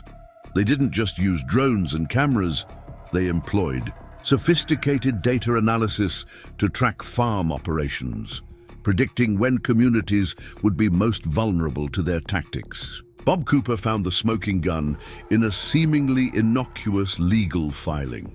Hidden in pages of technical language was proof that the Mitchells had never intended to build the developments they proposed. The real plan was far more ambitious and far more destructive. Rachel Thompson's analysis of their communication patterns revealed regular contact with known criminal organizations. The suburban developments weren't just for profit. They were elaborate money laundering operations disguised as legitimate businesses. Emily's Kitchen had become command central for piecing together the largest agricultural land grab in American history. The Mitchells weren't just driving out individual farmers, they were systematically dismantling the infrastructure that made farming possible. Agent Torres's classified reports showed how the Mitchells exploited gaps between federal, state, and local jurisdictions. By the time authorities in one area caught on to their scheme, they had already moved operations elsewhere. David Thompson's latest drone footage captured something unexpected: concrete pads and utility connections that matched industrial rather than residential specifications. The suburban development was just a cover for something else entirely. As midnight approached, the full scope of what they'd uncovered began to sink in. Cedar Creek Road wasn't just another target. It was a crucial piece of an international operation designed to transform agricultural land into something else entirely. The question wasn't just whether they could save one private road or one farming community. The real question was whether they could expose the truth before the Mitchells' master plan reached its point of no return. And somewhere in the Cayman Islands, Susan and Richard Mitchell were already moving to contain the damage, activate contingency plans, and silence those who knew too much. The next 24 hours would determine not just the fate of Cedar Creek Road, but the future of farming itself. Thunder rolled across Pleasant Valley Township as storm clouds gathered over Cedar Creek Road. The weather matched the mood in the Andersons' kitchen, where Emily stared at her phone in disbelief. Susan Mitchell had just gone live from the Cayman Islands, and her message sent chills down everyone's spine. To the troublemakers in Pleasant Valley Township, Susan's voice dripped with malice, her perfectly manicured appearance at odds with the threat in her words. You have exactly 6 hours to cease your investigation and destroy all gathered evidence. After that, we cannot be held responsible for what happens next. Marcus Lee's laptop pinged with urgent alerts.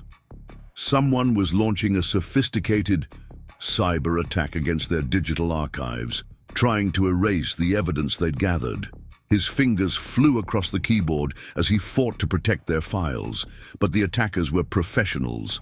Linda Martinez burst through the door, rain streaming from her coat. "They're mobilizing," she gasped. 3 busloads of protesters just arrived at Green Meadow Estates. These aren't local people. They're wearing tactical gear and carrying professional equipment. Bob Cooper's phone rang. His contact at the county courthouse warning him that someone had just filed emergency injunctions against every farmer. Along Cedar Creek Road, the legal documents were thousands of pages long, clearly prepared in advance for this moment. Sarah Henderson recognized the pattern from River Valley County. "This is their endgame protocol," she explained, her voice tight with anxiety. "When exposure is imminent, they create so much chaos that no one can focus on the evidence." David Thompson's drone footage showed the new arrivals deploying around the perimeter of farming properties. They moved with military precision, setting up observation posts and communication equipment. These weren't protesters, they were private military contractors. Rachel Thompson's social media monitoring revealed a coordinated disinformation campaign, launching across multiple platforms. Thousands of fake accounts activated simultaneously, flooding local news sites with accusations against the farmers. Michael Roberts analyzed strange readings from his environmental monitoring equipment. Someone was releasing chemicals upstream, trying to create real contamination to justify the Mitchells' false claims. They were manufacturing evidence to support their narrative. Alex Chen received frantic calls from his media contacts. Major networks were suddenly killing the story, executives citing unspecified legal concerns. The Mitchells' influence reached higher than anyone had imagined. Fresh documents arrived from Agent Torres through secure channels. The classified files revealed that the Mitchells had activated sleeper agents within federal agencies, people they'd spent years positioning for. This moment, James Wilson recognized some of the private military contractors. They were the same ones who had provided security for Mitchell developments in other communities. But their real purpose wasn't protection. It was intimidation and evidence suppression. Lightning illuminated Cedar Creek Road as more vehicles arrived. Black SUVs with tinted windows positioned themselves at strategic points, their occupants watching farmhouses through high-powered optics. Linda Martinez's security cameras caught teams of people approaching her store from multiple directions. They carried equipment designed to detect and destroy electronic storage devices. The Mitchells were trying to erase every trace of evidence. Emily's phone lit up with messages from other farming communities targeted by the Mitchells. The same protocol was being activated everywhere. Synchronized attacks designed to overwhelm local resources and destroy proof of their operations. Marcus Lee discovered malicious code embedded in Susan Mitchell's earlier emails. Opening them had triggered a hidden program that mapped their entire network, giving the Mitchells' tech team access to their communications. Bob Cooper worked frantically to file counter-injunctions, but the legal system was gridlocked. The Mitchells had filed similar actions in every jurisdiction, overwhelming court clerks and creating administrative chaos. Sarah Henderson remembered the final phase from River Valley. After creating confusion, they would manufacture a crisis, requiring immediate federal intervention. The chaos wasn't random. It was carefully orchestrated. David Thompson's drone captured images of trucks arriving at Green Meadow Estates. They carried equipment matching the specifications they'd discovered earlier, not construction gear, but industrial machinery with an unknown purpose. Rachel Thompson intercepted communications between the private military teams. They were coordinating something big, scheduled to begin when the 6-hour deadline expired. The countdown had already started. Michael Roberts' sensors detected more chemical signatures in the groundwater. The contamination was spreading, carefully designed to match the environmental disasters the Mitchells had previously fabricated as evidence.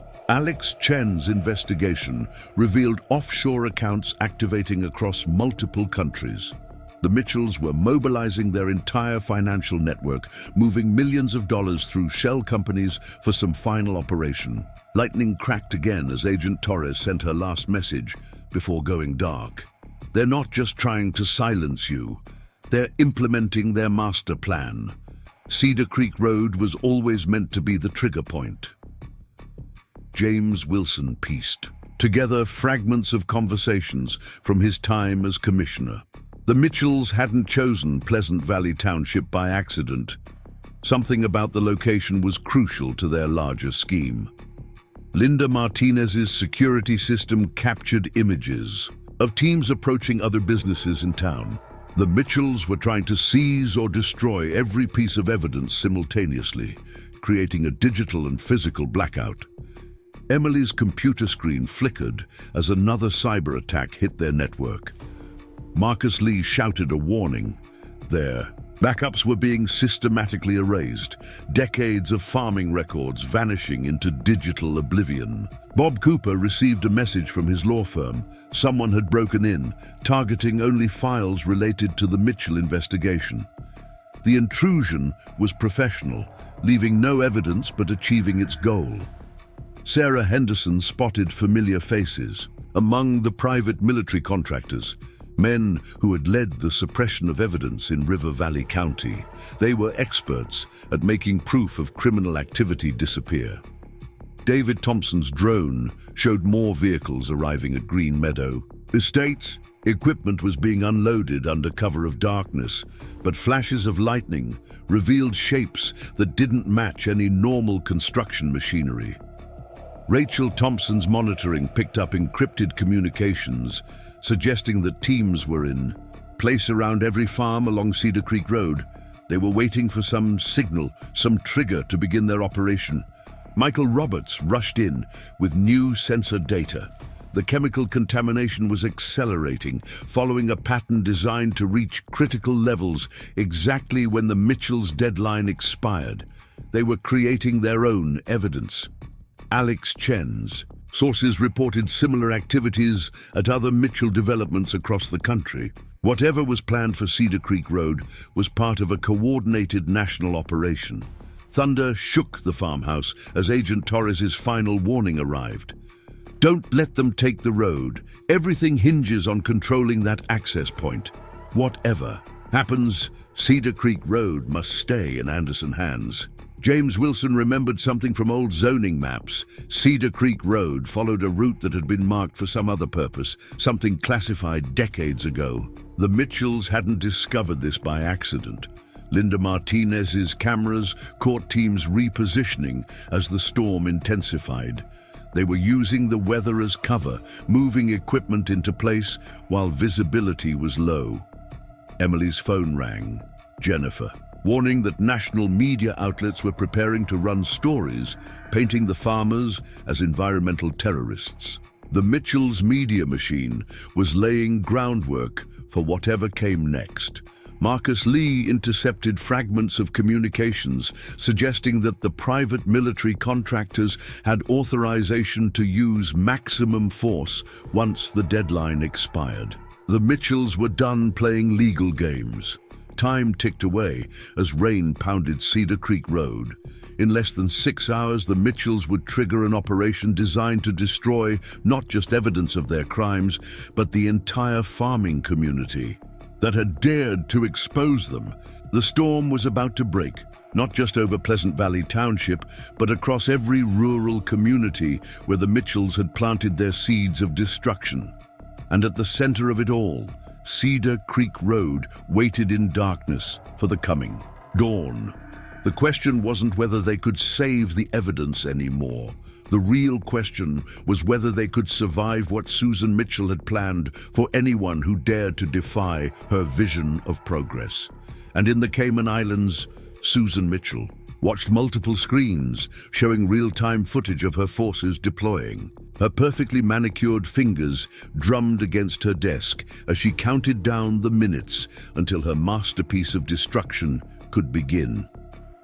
Lightning split the sky over Pleasant Valley Township as the countdown reached its final hour. Thunder rolled across Cedar Creek Road, where John Anderson stood watching the Mitchells' private military contractors move into their final positions. The rain had stopped, leaving behind an eerie stillness, broken only by the hum of surveillance drones overhead. Emily's live stream had reached millions.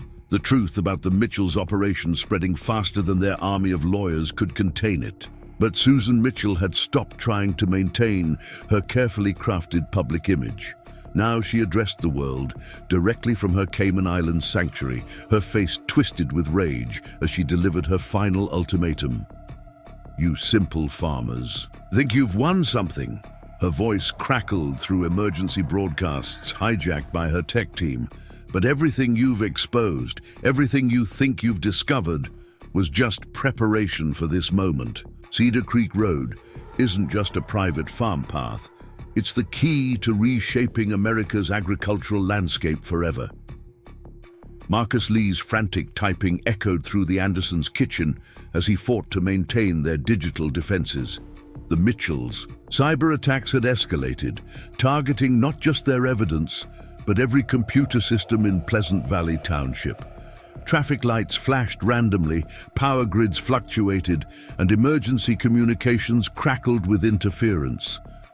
Linda Martinez's security cameras captured the scale of what they faced. The private military contractors had established a perimeter around every farm along Cedar Creek Road.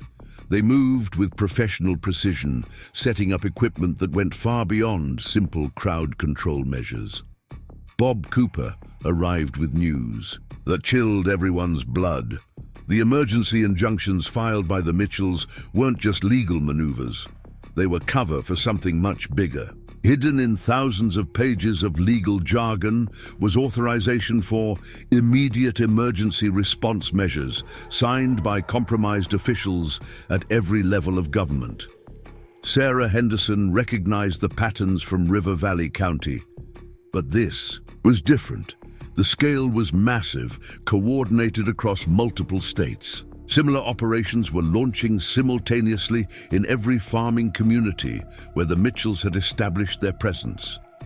David Thompson's drone footage revealed the true nature of the equipment being assembled at Green Meadow Estates. These weren't construction machines. They were custom-built devices designed to fundamentally alter the landscape itself. The suburban development had always been a cover for something far more sinister. Rachel Thompson's social media monitoring caught fragments of encrypted communications, suggesting that federal agencies had been compromised at the highest levels. The Mitchells' influence reached into places they hadn't imagined possible, turning the machinery of government against the very farmers it was meant to protect. Michael Roberts's sensors revealed the true purpose of the chemicals being released into the groundwater. They weren't just creating pollution, they were preparing to trigger a chain reaction that would make farming impossible across the entire region. The environmental crisis wasn't a pretense anymore. It was about to become reality. Alex Chen's international sources confirmed the pattern. Similar operations were activating across the globe, targeting agricultural communities with precision and synchronization that suggested years of planning. Cedar Creek Road was just one piece of a worldwide operation designed to transform food production forever. Agent Torres broke radio silence one final time, her message cutting through the interference. The Mitchells aren't developers. They're part of a syndicate working to seize control of global food production. Cedar Creek Road sits on a junction point. They need to complete their network. Whatever happens, that road cannot fall into their hands. Thunder cracked again as Susan Mitchell's voice returned, addressing the farmers directly. Your quaint little farms, your precious family legacies, they're relics of a dying age. What we're building will revolutionize agriculture. Those who cooperate will survive. Those who resist will be erased.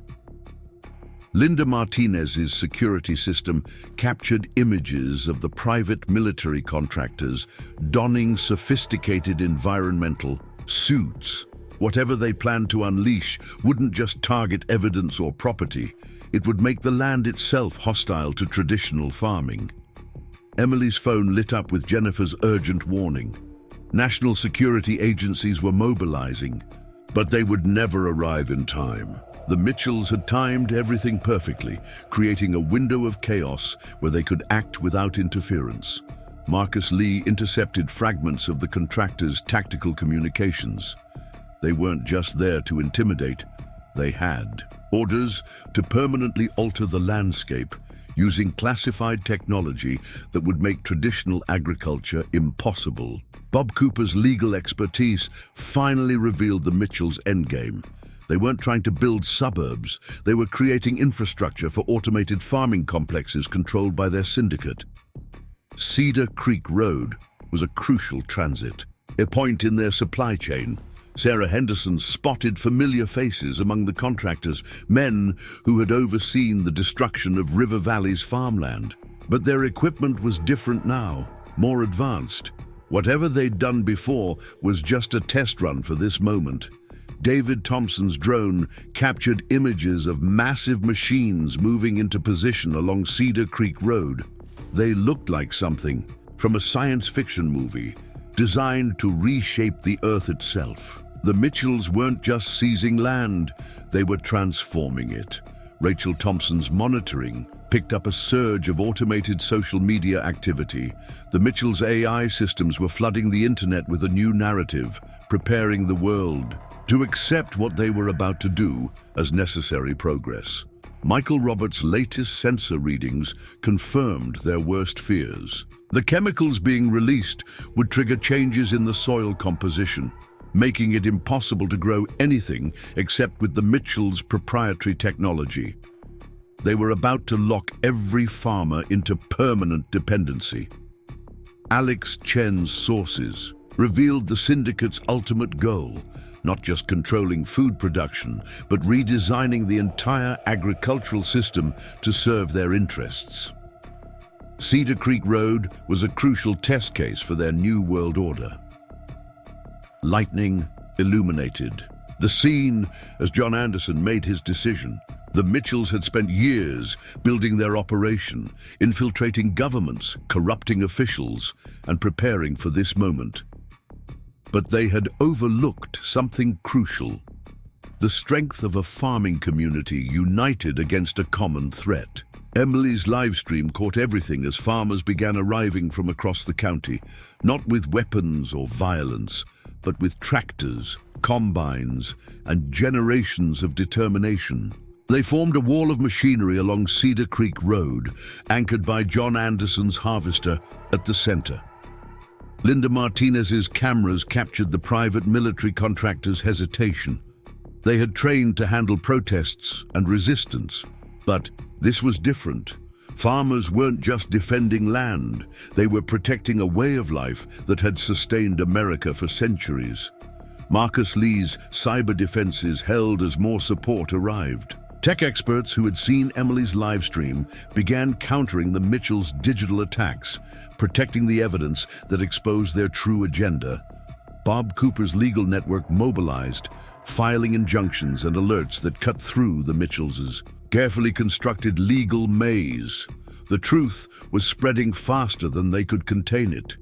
Sarah Henderson led a convoy of farmers from River Valley County, their headlights cutting through the darkness as they joined the defense of Cedar Creek. Communities the Mitchells had tried to destroy were uniting. David Thompson's drone footage showed the private military contractors receiving new orders. Susan Mitchell's voice crackled through their communications, demanding they proceed regardless of resistance. But something had changed. Rachel Thompson's monitoring caught the shift in public sentiment. The Mitchells' carefully crafted narrative was crumbling as millions watched farmers standing together against corporate corruption. Michael Roberts' sensors detected the chemical releases slowing, then stopping. The contractors responsible for environmental alteration were standing down, unwilling to participate in the destruction of American farmland.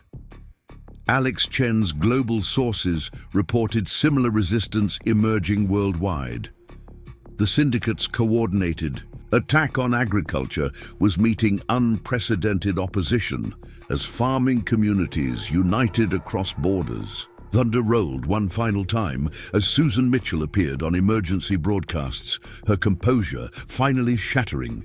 "You think you've won? This is just the beginning. We control the future of food production. We decide who farms and who starves." But her words no longer carried weight. The private military contractors were retreating, their mission compromised by global exposure. The Mitchells' perfect plan had overlooked one crucial factor: the resilience of farming communities protecting their heritage. Dawn broke over Cedar Creek Road as federal agents finally arrived, led by Agent Torres herself. But they found no chaos, no crisis, no need for emergency intervention. Instead, they found farmers standing together, protecting not just a road, but the future of American agriculture. Susan Mitchell's face filled screens one last time from her Cayman Islands sanctuary, but before she could speak, the feed cut off. International authorities, armed with evidence gathered by the farming community, had finally moved against the syndicate. Cedar Creek Road remained what it had always been, a private farm road connecting a community. The Mitchells' attempt to seize control of global agriculture had failed, not through violence or force, but through the united stand of farmers protecting their way of life. John Anderson stood in his field as the sun rose, watching military contractors load their strange machines back onto trucks. Emily's live stream had ended, but its impact would reshape agricultural policy for generations. The world had witnessed not just an attempted takeover, but the power of rural communities standing together against corporate greed. The battle for Cedar Creek Road was over, but its legacy would live on as a reminder that sometimes the greatest victories come not from power or money, but from ordinary people refusing to let their way of life be destroyed by those who valued a profit over community. Up next, you've got two more standout stories right on your screen. If this one hit the mark, you won't want to pass these up. Just click and check them out.